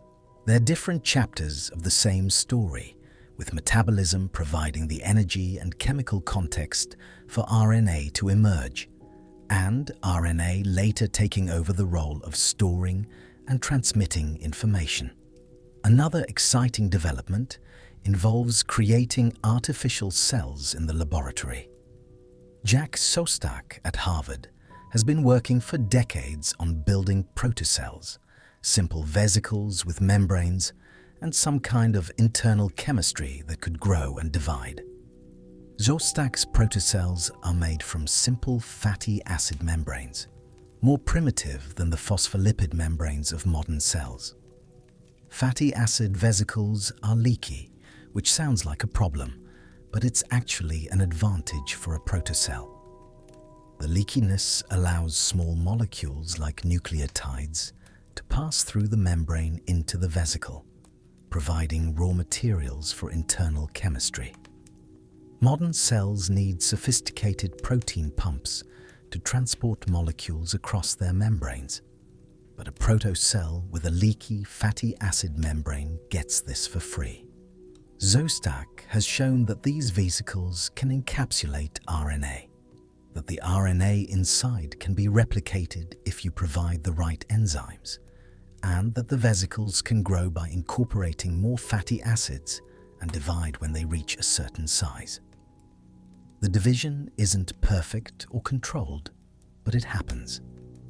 A protocell containing replicating RNA will produce daughter protocells that also contain RNA. This isn't yet life, because the system requires externally added enzymes to replicate the RNA, but it demonstrates that the basic physical behaviors needed for cellular life, growth, division, heredity, can be achieved with simple chemistry. The goal now is to get rid of the external enzymes and create a protocell where the RNA inside catalyzes its own replication. That would be a genuinely self-replicating protocell, a form of synthetic life created from scratch in the laboratory. This work is painstaking and slow. The enzymes we use in modern labs are the products of billions of years of evolution, highly optimized for their specific tasks. Recreating those functions with primitive catalysts, whether ribozymes or simple peptides or mineral surfaces, requires extensive trial and error. But progress is being made. In 2016, a team at the Scripps Research Institute created a ribozyme that could synthesize other ribozymes, including variants of itself. In 2018, researchers at the University of Tokyo created a system where RNA molecules and peptides helped each other replicate, a minimal example of the kind of cooperation between RNA and proteins that characterizes modern cells. In 2020, a team in Germany showed that the RNA bases could form spontaneously in ice, suggesting that freeze-thaw cycles on the early Earth might have been important for concentrating and linking organic molecules. Each of these experiments adds another piece to the puzzle, demonstrating that another step in the pathway from chemistry to biology is possible. And then there's the work we mentioned at the very beginning, Gerald Joyce's self-evolving RNA molecules. Joyce has been refining this system for years, and the latest version is genuinely remarkable. The ribozymes he's created can copy strands of RNA up to about 200 nucleotides long, which is long enough to encode a fairly complex ribozyme. That means the system is approaching the threshold of open-ended evolution, where molecules can encode the instructions for making better copying molecules, which can then make even better ones in a positive feedback loop. Joyce's system isn't quite there yet. The ribozymes still need help from shorter RNA fragments to work efficiently, and they can't yet copy RNA as long as themselves. But they're getting close. Within the next few years, it's conceivable that Joyce or another researcher will create an RNA molecule that can copy strands as long as itself without external help. At that point, you'd have a chemical system that's genuinely alive by most definitions. It would metabolize using chemical energy from activated nucleotides. It would reproduce, making copies of itself. It would evolve, because copying errors would create variants that compete for resources. It wouldn't have a membrane yet, so it wouldn't be a cell, but it would be life in the most fundamental sense. And it would demonstrate beyond any doubt that the transition from chemistry to biology isn't miraculous or incomprehensible. It's chemistry, complex and beautiful chemistry, but ultimately just molecules doing what molecules do. While chemists are working to create life in the lab, astronomers and planetary scientists are searching for evidence of life beyond Earth. The most immediate target is Mars. We've known since the 1970s, when the Viking landers arrived, that Mars today is cold, dry, and apparently lifeless. But we also know that Mars wasn't always this way. Around 3.5 to 4 billion years ago, Mars had liquid water on its surface. We see ancient river valleys, lake beds, and deltas in satellite images. We've found rocks that could only have formed in water. The Curiosity rover has drilled into mudstones in Gale Crater and found organic molecules, complex carbon compounds that could be biological in origin or could be from non-biological chemistry. We don't know yet. The Perseverance rover, which landed in Jezero Crater in 2021, is specifically looking for signs of ancient life. Jezero was once a lake fed by rivers, and the rover is examining rocks deposited in that ancient lake, looking for textures or chemical signatures that might indicate microbial life. Perseverance is also collecting samples, drilling cores from the most interesting rocks and caching them for eventual return to Earth. If all goes according to plan, a future mission will pick up those samples and bring them back in the early 2030s. When we finally have Martian rocks in laboratories on Earth, analyzed with instruments far more sophisticated than anything we can send to Mars, we might finally answer the question of whether life ever existed there. If we find evidence of ancient life on Mars, the next question will be whether it was related to Earth life or independent. Did life originate on Mars and then spread to Earth via meteorites? Did it originate on Earth and spread to Mars? Or did it originate independently on both worlds? We can test this by looking at the biochemistry. If Martian life used DNA with the same genetic code, the same amino acids, the same chirality, that would suggest a common origin, one genesis with transfer between planets. If Martian life used different biochemistry, different amino acids, a different genetic code, or no DNA at all, that would be proof that life originated twice independently in the same solar system. And that would be the most important discovery in the history of biology, because it would tell us that the origin of life isn't a one-in-a-universe fluke. It's something that happens, given the right conditions. It would mean the universe is probably full of life, not intelligent technological civilizations necessarily, but microbial life, simple organisms extracting energy from their environment and reproducing and evolving. The cosmos wouldn't be a sterile void with rare islands of biology.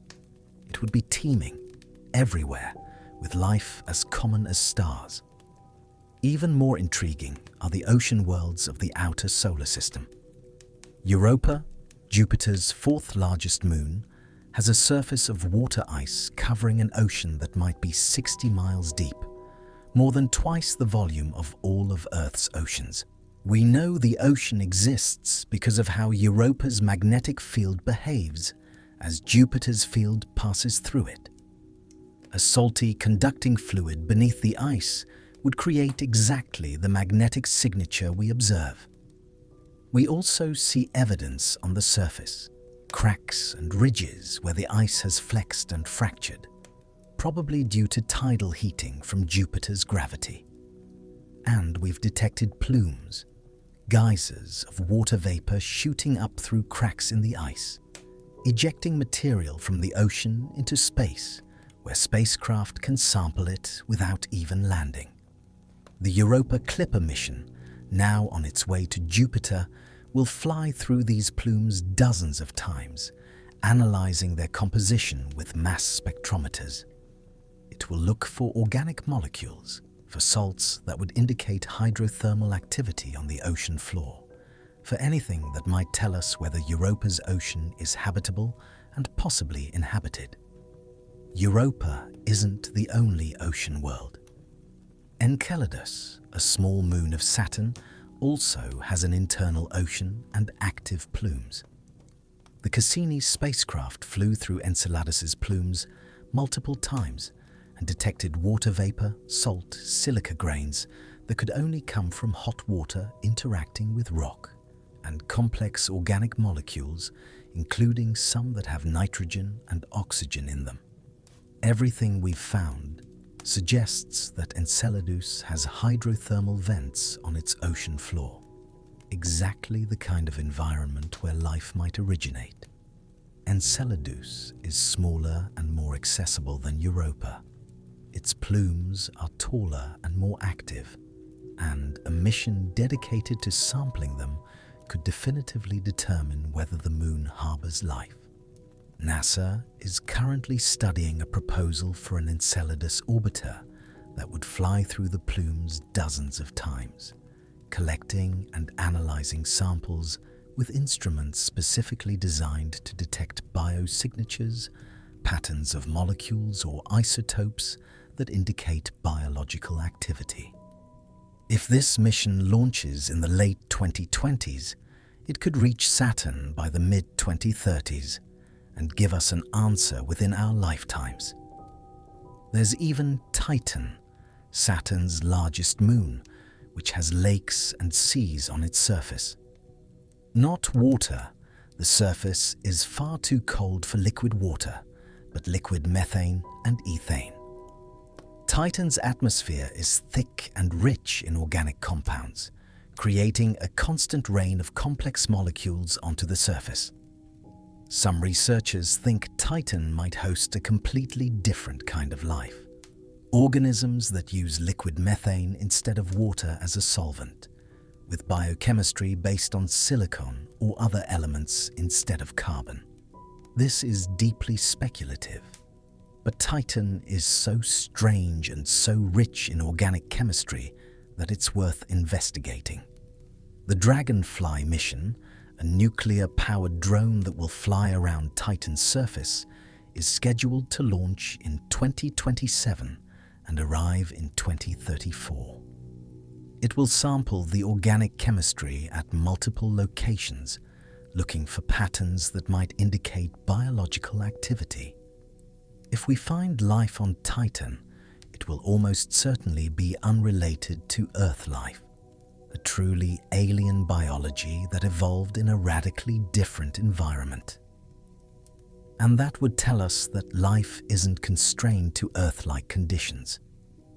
It can adapt to environments we'd consider utterly inhospitable, which means the number of potentially inhabited worlds in the universe might be far larger than we've imagined. But we don't have to wait for missions to distant moons to learn about life's possibilities. We can also look at exoplanets, planets orbiting other stars. Since the first exoplanet was discovered in 1995, we've found more than 5,000 of them, and the count grows every year. Many of these planets are nothing like Earth, hot Jupiters orbiting closer to their stars than Mercury orbits the Sun, or super-Earths with masses many times larger than our planet. But some are in the habitable zone, the range of distances from their star where temperatures allow liquid water on the surface. We can't yet detect life on these planets directly. They're too far away and too faint. But we can analyze their atmospheres. When a planet passes in front of its star from our perspective, a tiny fraction of the starlight filters through the planet's atmosphere before reaching us. By analyzing the spectrum of that light, measuring which wavelengths are absorbed, we can determine what gases are present in the atmosphere. Oxygen is a particularly interesting gas because it's highly reactive. If you see oxygen in a planet's atmosphere, something must be continuously producing it, otherwise it would react away in a geologically short time. On Earth, that something is life, photosynthetic organisms producing oxygen as a waste product. If we find oxygen, especially combined with methane, which is chemically incompatible with oxygen, unless both are being continuously produced, that would be strong evidence for life. The James Webb Space Telescope, which began operations in 2022, is capable of detecting biosignature gases in the atmospheres of nearby Earth-sized planets. It has already analyzed the atmospheres of several exoplanets, finding water vapor, carbon dioxide, and, in one case, possible detection of dimethyl sulfide, a gas that on Earth is only produced by marine phytoplankton. That particular detection is preliminary and controversial, but it shows what's possible. Over the next decade, as Webb studies more planets and as new telescopes come online, we might detect clear evidence of life on a planet dozens of light years away. We'll never visit these worlds, not with foreseeable technology, but we'll know they're inhabited. We'll be able to study their atmospheric chemistry, watch how it changes over time, maybe even detect seasonal variations that hint at biological cycles. And if we find even one inhabited exoplanet, that tells us life is common. If we find dozens scattered around different types of stars, that tells us life is everywhere. All of these observations and experiments are converging on a single profound conclusion. The origin of life isn't a problem that requires miracles or divine intervention, or fantastically improbable accidents. It's a problem of chemistry and physics, difficult chemistry certainly, but chemistry that follows understandable rules. Every step that once seemed impossibly unlikely has turned out to be merely improbable.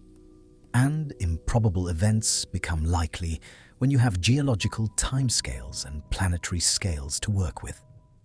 The building blocks of life form readily in space and on planets. They concentrate and react in favorable environments like hydrothermal vents. They self-organize into vesicles and polymers. Some of those polymers develop catalytic abilities. Some become self-replicating. Self-replicating molecules compete and evolve. Evolution discovers metabolism, membranes, genes, all the machinery of cellular life.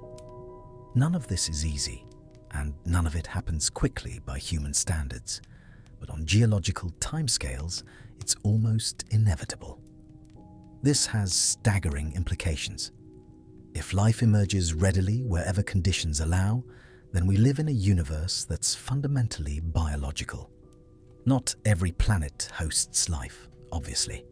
Most are too hot or too cold or lack the right chemistry. But the subset that has liquid water, organic molecules, and an energy source, planets like early Earth, moons like Europa and Enceladus, maybe even exotic worlds like Titan, those worlds will likely develop life. It might remain simple, microbial, for billions of years. It might never become complex or intelligent. But it will be life, chemical systems maintaining themselves far from equilibrium, evolving, adapting, persisting.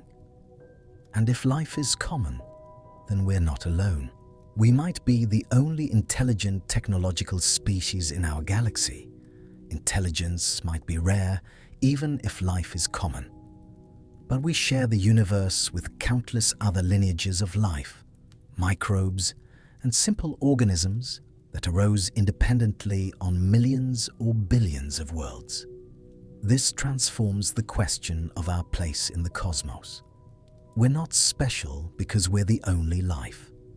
We're special because we're the life that woke up, that became conscious, that started asking questions about its own origin. And that brings us to perhaps the deepest question of all. Why does life exist?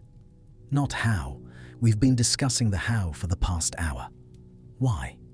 What is it about the universe that makes life not just possible, but likely? One answer comes from thermodynamics, the study of energy and entropy.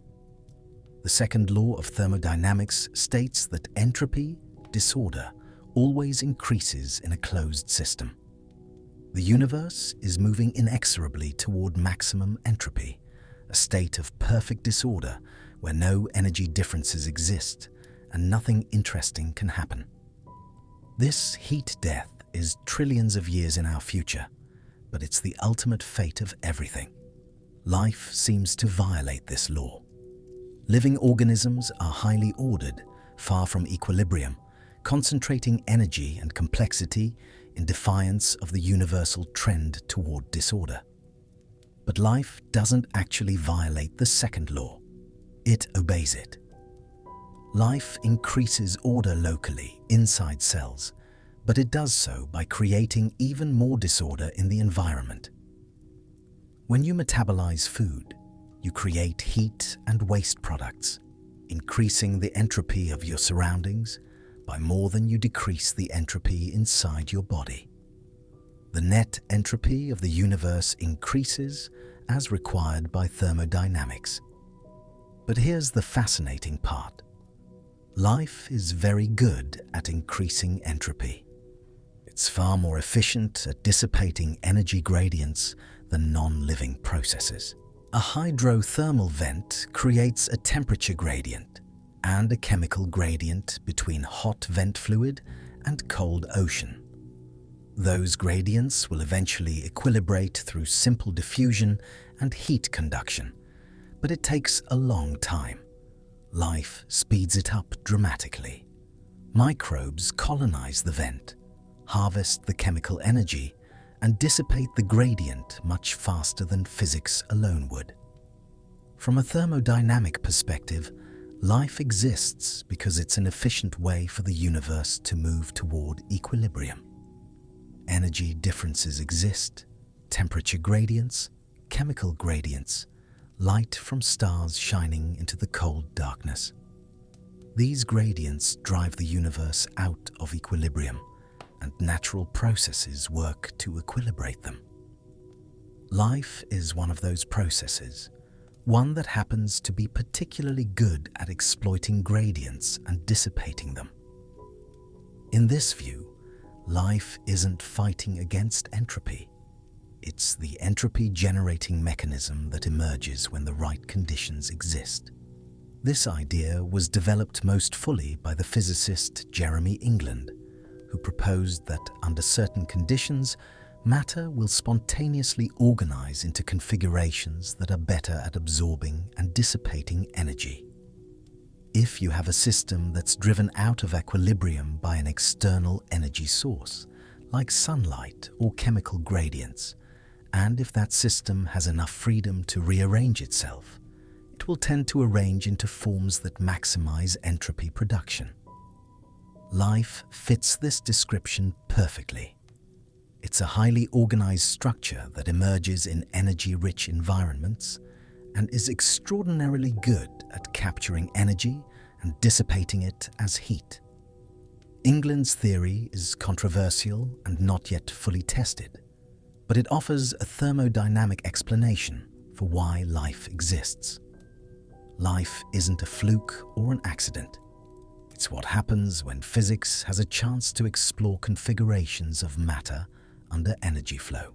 Given the right conditions, matter organizes itself into self-replicating, evolving systems, not despite the laws of physics, but because of them. If England is right, then life isn't just common in the universe. It's inevitable. Anywhere you have sustained energy flow through matter with sufficient chemical complexity, you'll get life, because life is the most efficient way to dissipate that energy. The specific form life takes will vary. DNA-based life like ours on Earth, RNA-based life, or something even stranger on other worlds. But the fundamental pattern, self-replicating systems that harvest energy and evolve, will appear again and again because it's thermodynamically favored. This would mean that the question isn't why life exists. The question is why anything would ever remain non-living if conditions allow organization. The default state of matter in the presence of energy flow isn't equilibrium. It's far from equilibrium self-organizing systems, of which life is the most sophisticated example we know. This takes us back to the question we touched on earlier, but haven't fully confronted. If life originates readily, if it's a natural consequence of chemistry and thermodynamics, why haven't we seen it happen? Why can't we point to a place on Earth right now where chemistry is crossing over into biology? The answer isn't that it's impossible. The answer is that modern Earth is saturated with life that's had 4 billion years to optimize itself, and that life is so efficient, so adaptable, so relentlessly competitive that it consumes resources before simpler chemistry has any chance to organize into something proto-living. Imagine trying to start a primitive metabolism in a tide pool today. Within hours, that tide pool would be colonized by bacteria that can outcompete any primitive chemical system for nutrients. Those bacteria have sophisticated enzymes refined by billions of years of evolution. They have membranes studded with proteins that control exactly what comes in and what goes out. They have error correction systems that copy DNA with near-perfect accuracy. They have regulatory networks that let them respond to environmental changes in milliseconds. A proto-cell with leaky membranes and crude catalysis wouldn't stand a chance. It would be like putting a hand-built bicycle on a Formula One racetrack and expecting it to keep up. This is one reason why origin of life research has to happen in the laboratory or focus on ancient rocks. We can't observe the process happening naturally now because the conditions that allow it no longer exist on Earth. The early Earth was different, not just in its chemistry, but in its biology. It had no biology. Chemistry could explore the space of possibilities without immediately being consumed by existing life. Some of that chemistry stumbled into self-replication, started evolving, and eventually became sophisticated enough to dominate the planet. Now the door is closed. Life fills every available niche, and new origins are strangled in the cradle. This might be true on any planet where life successfully takes hold. There might be a window early in a planet's history where the origin of life is possible, even likely. But once life establishes itself, the window closes. If we're right that life originated quickly on Earth, within 100 or 200 million years, then that window might be quite short. Miss it, and you're stuck with whatever life you've got, or with none at all if the early chemistry never crossed the threshold. But there's another possibility that's worth considering seriously. What if the origin of life wasn't a one-time event, but an ongoing process that happened multiple times in Earth's early history? We've already mentioned this idea briefly, but let's explore it more deeply. Between 4.4 and 3.8 billion years ago, Earth was subjected to the Late Heavy Bombardment, a period when asteroids and comets left over from the solar system's formation were still crashing into the inner planets. Some of these impacts were enormous, large enough to vaporize the oceans and sterilize the surface. If life had originated before one of these impacts, it would have been wiped out, or nearly so. Perhaps some extremophiles survived in deep subsurface rocks or in hydrothermal systems, but surface life would have been eradicated. Then conditions would calm, the oceans would recondense, and the chemistry leading to life would begin again. This could have happened over and over. Life originates, thrives for a few million years, gets sterilized by an impact, originates again. Each time, it might have been slightly different. Different metabolisms, different genetic systems, different biochemical solutions to the problems of energy and heredity. Eventually, the bombardment tapered off, and one lineage of life, the one that led to LUCA, survived long enough to spread everywhere and become too diverse and widespread to be completely eradicated. If this scenario is correct, then the life we see today might be the winner of a long series of competitions between different origins. We're not the first experiment in biology on Earth. We're just the one that succeeded, the lineage that happened to be thriving when the bombardment finally ended and life could establish itself permanently. The earlier lineages are gone, destroyed by impacts or outcompeted by LUCA's descendants. We have no direct evidence of them because they left no fossils, or if they did, those fossils were destroyed by geological processes or buried so deep we haven't found them yet. But they might have existed, multiple independent origins of life on a single planet, all competing in a hostile early environment until one lineage finally achieved dominance. This would mean that Earth wasn't just the site of life's origin. It was the site of multiple origins, a natural laboratory where chemistry experimented with different ways of being alive until one proved superior.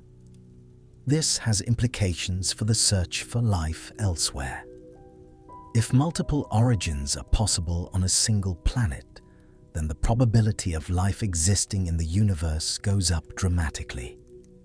It's not just that every suitable planet has one chance for life to originate. Every suitable planet might have dozens or hundreds of chances, multiple independent origins, trying different approaches until one succeeds. And the one that succeeds doesn't have to be the first. It just has to be good enough to survive and spread. This makes the universe look much more biologically rich than if we assumed only one origin per planet. Even planets where the first attempt at life failed might succeed on the second or 10th or 100th attempt. The question shifts from whether life can originate to whether it has enough time and the right conditions to try repeatedly until something works. Now let's turn to a question that might seem philosophical, but has real scientific implications. What does the origin of life tell us about the nature of life itself? We started this discussion by noting that we don't have a perfect definition of life, and that's still true. But the research we've covered suggests a different way of thinking about what life is. Life isn't a category of things. It's not a sharp boundary between living and non-living. Life is a process, a particular kind of chemical dynamics that emerges under certain conditions. It's matter organizing itself into far from equilibrium states that persist by continuously cycling energy and material through themselves. It's chemistry that's become recursive, where the products of reactions catalyze more reactions that produce more of the catalysts. It's information storage and transfer, molecular patterns that can be copied and varied and selected. All of these things exist on a continuum. Simple autocatalytic cycles aren't alive, but they're on the path. Self-replicating RNA molecules in a test tube are closer, but still not quite there. Protocells with metabolisms and heredity are even closer. At some point along this continuum, we start calling it life, but the boundary is arbitrary. There's no magic ingredient that makes something alive. There's only increasing complexity and integration of processes that we associate with living systems. This matters because it changes how we think about the search for life. If life is a category, a binary distinction, then we can build instruments to detect it, and we'll know definitively whether we've found it or not. But if life is a process on a continuum, then we might find things that are ambiguous, chemical systems that have some characteristics of life, but not others. We might find self-replicating molecules that don't metabolize, or metabolic cycles that don't replicate, or systems that do both, but don't have heredity in a form we recognize. Are these things alive? The question might not have a meaningful answer. What matters is understanding the chemistry, seeing how it works, recognizing whether it's on the trajectory toward greater complexity. This is why some astrobiologists now talk about looking for biosignatures rather than life itself. Biosignatures are patterns, chemical disequilibria, molecular complexity, isotopic fractionations, anything that suggests biological processes are happening even if we can't observe the organisms directly. An atmosphere with oxygen and methane is a biosignature because those gases shouldn't coexist unless something is producing both. Complex organic molecules with specific chirality are biosignatures. Certain mineral deposits that only form in the presence of biology are biosignatures. We look for the signatures of the process rather than trying to define the thing itself. And this brings us back to the experiment we opened with, Gerald Joyce's self-replicating RNA in a test tube. When those molecules started evolving, when they began producing variant copies that competed and were selected, did chemistry become biology? By most definitions, no. There were no cells. There was no metabolism in the sense of capturing environmental energy. It was just molecules in a nutrient broth prepared by researchers. But those molecules were exhibiting heredity, variation, and selection, the three pillars of Darwinian evolution. They were doing something that until recently we thought only living things could do. They were evolving.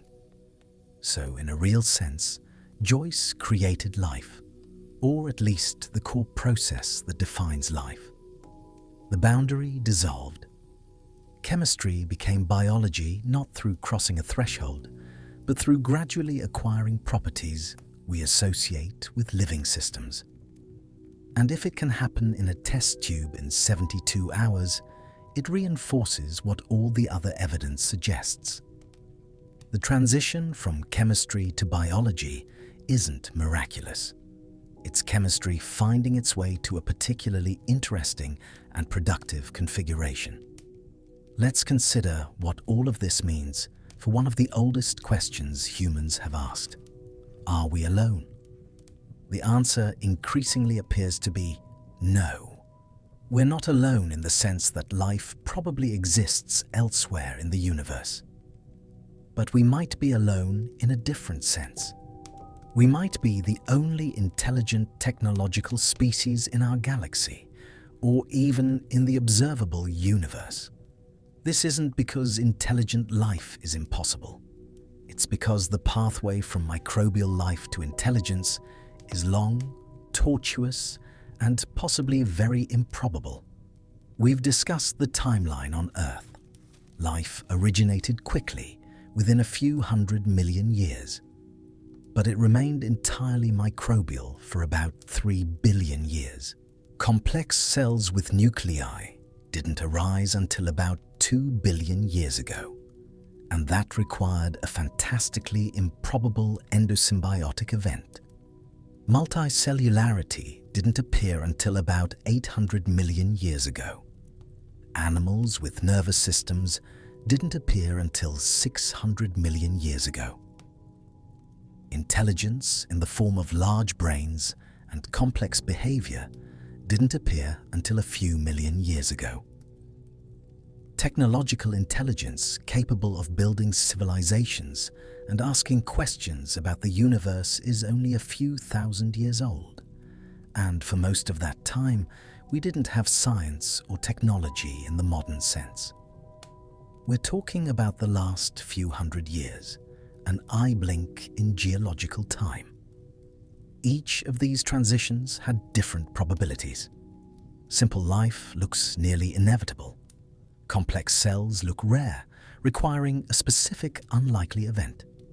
Intelligence looks highly contingent, arising only once in billions of species that have existed on Earth, and even then only recently.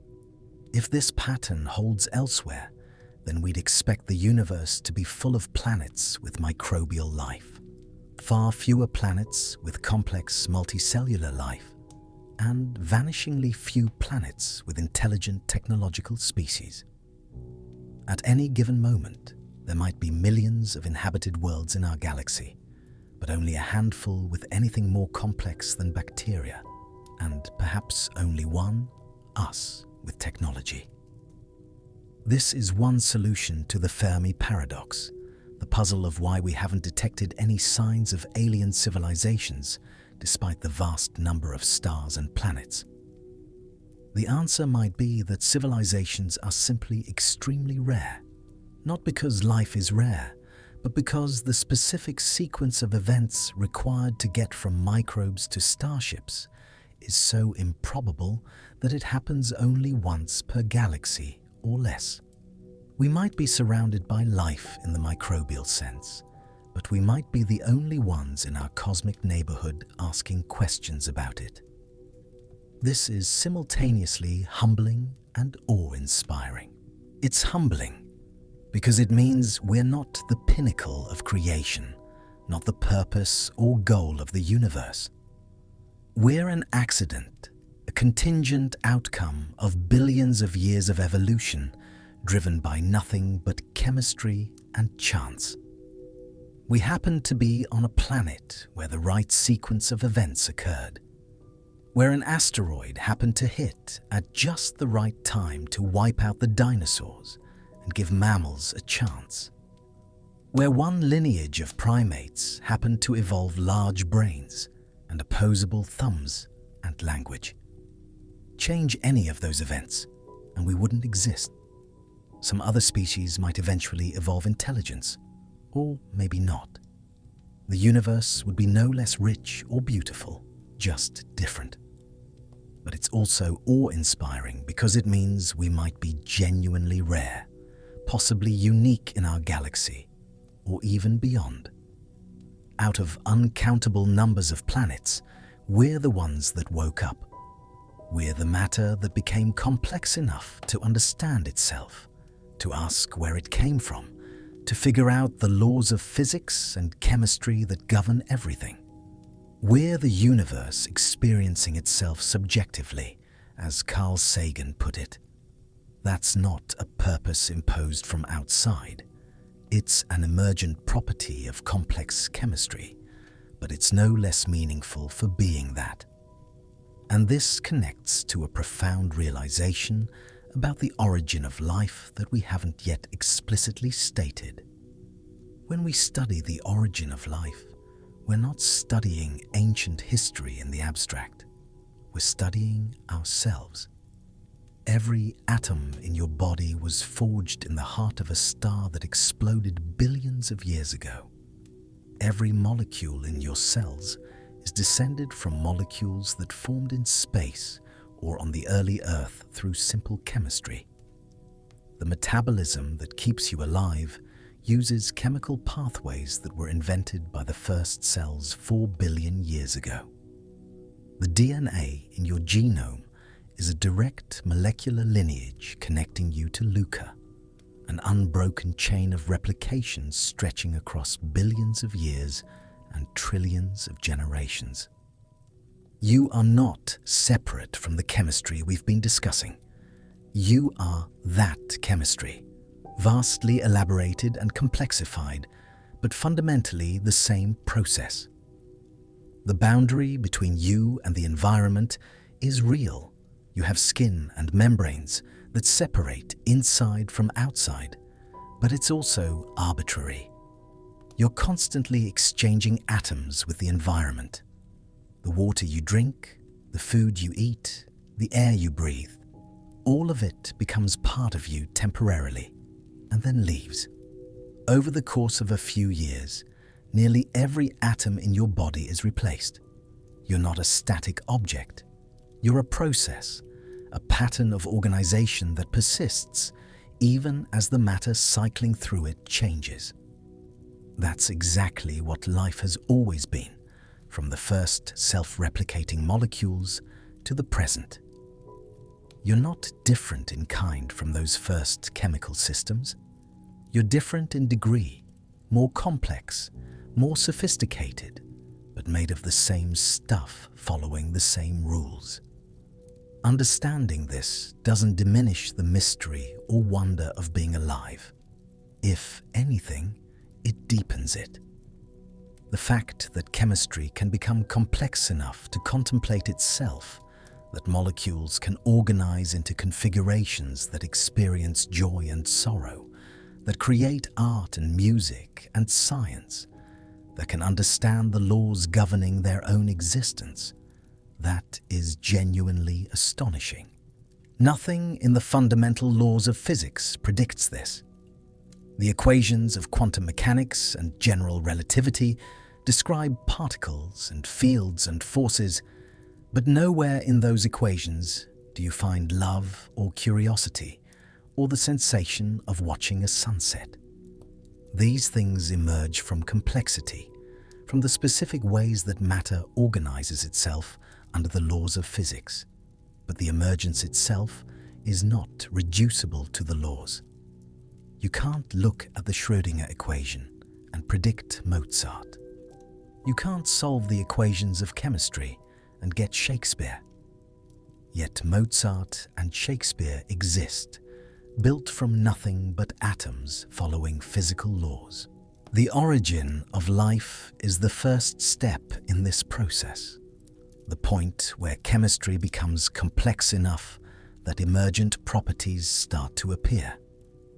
Those properties become richer and more complex as evolution proceeds, but they're there from the beginning, implicit in the fact that matter can organize itself into patterns that persist and evolve. This brings us to the final question, and it's the one that might matter most. What should we do with this knowledge? If life is common in the universe, if it's an emergent property of chemistry under the right conditions, if we're part of an unbroken chain connecting us to the first molecules that learned to replicate themselves 4 billion years ago, how should that change how we think about ourselves and our place in the cosmos?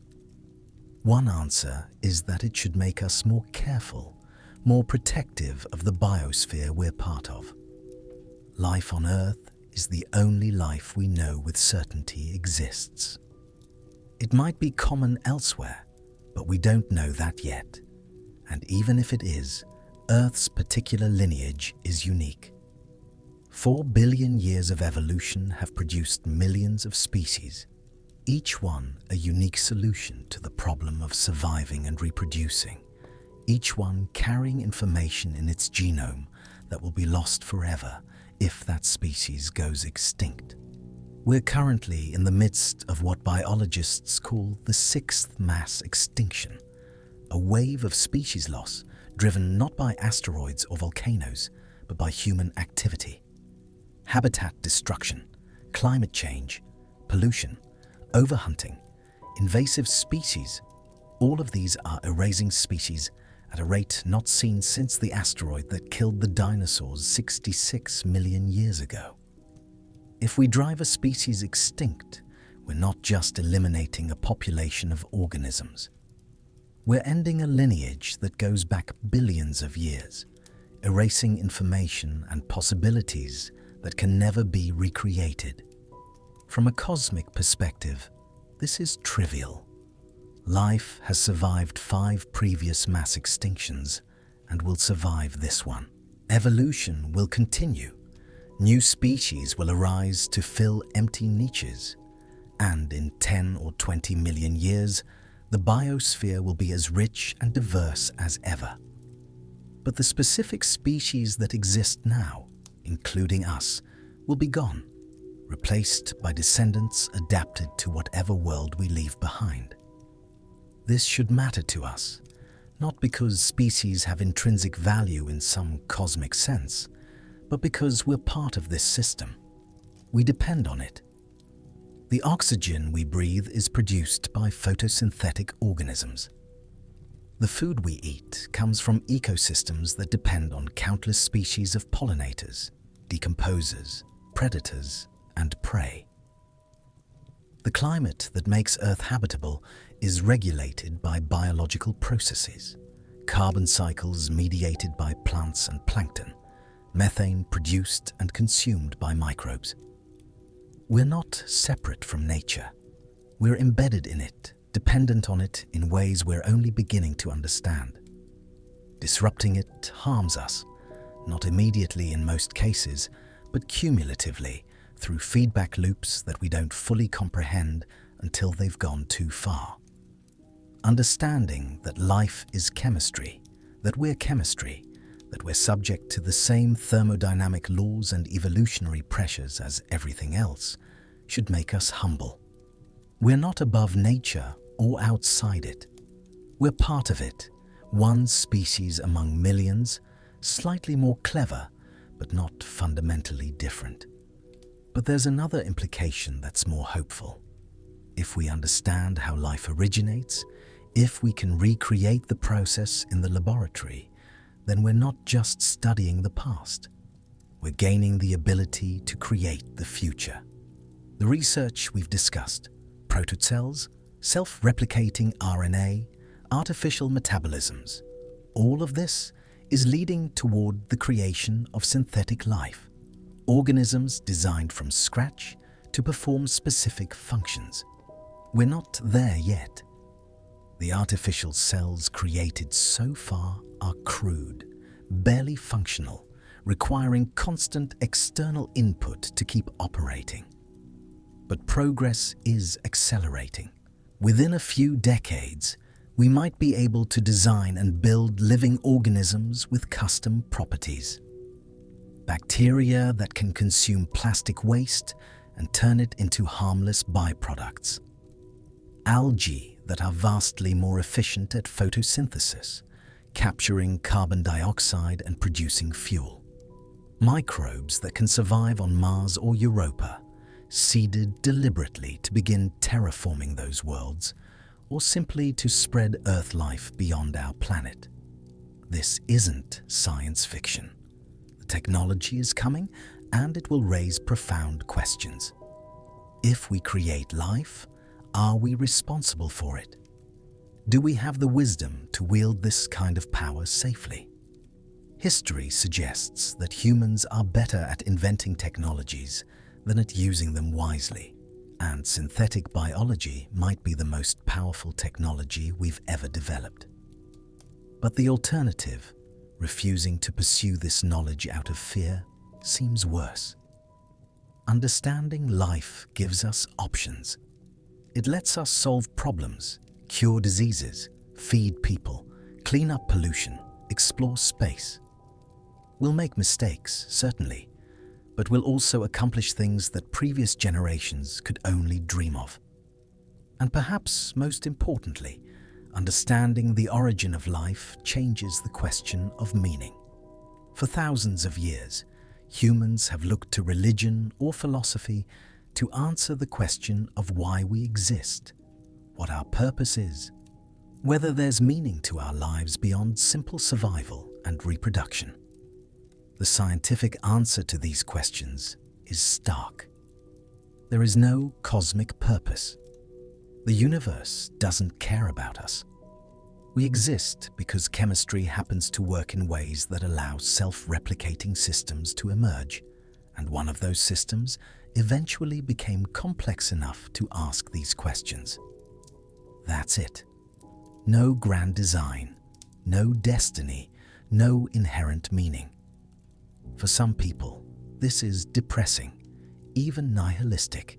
If we're just chemistry, if consciousness is just an emergent property of neurons firing, if there's no afterlife or higher purpose, then what's the point? But there's another way to look at it.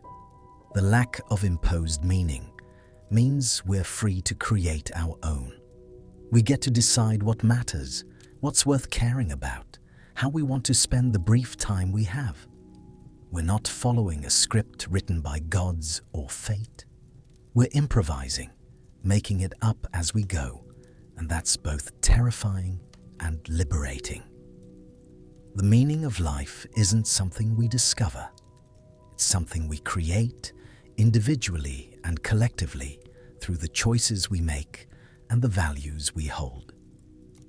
And from a cosmic perspective, that might be the most remarkable thing about the origin of life. It's not just that chemistry became biology. It's that biology eventually became psychology, sociology, art, science, all the things we associate with being human. None of this was inevitable.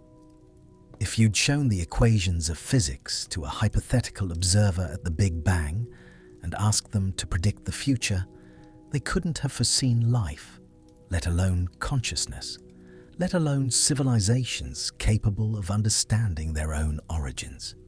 These things emerged step by step through processes that are in principle understandable, but in practice so complex that prediction is impossible.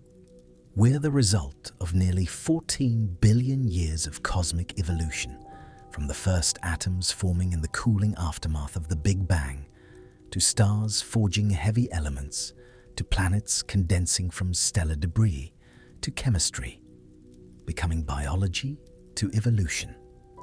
producing complexity to one particular lineage, stumbling into intelligence.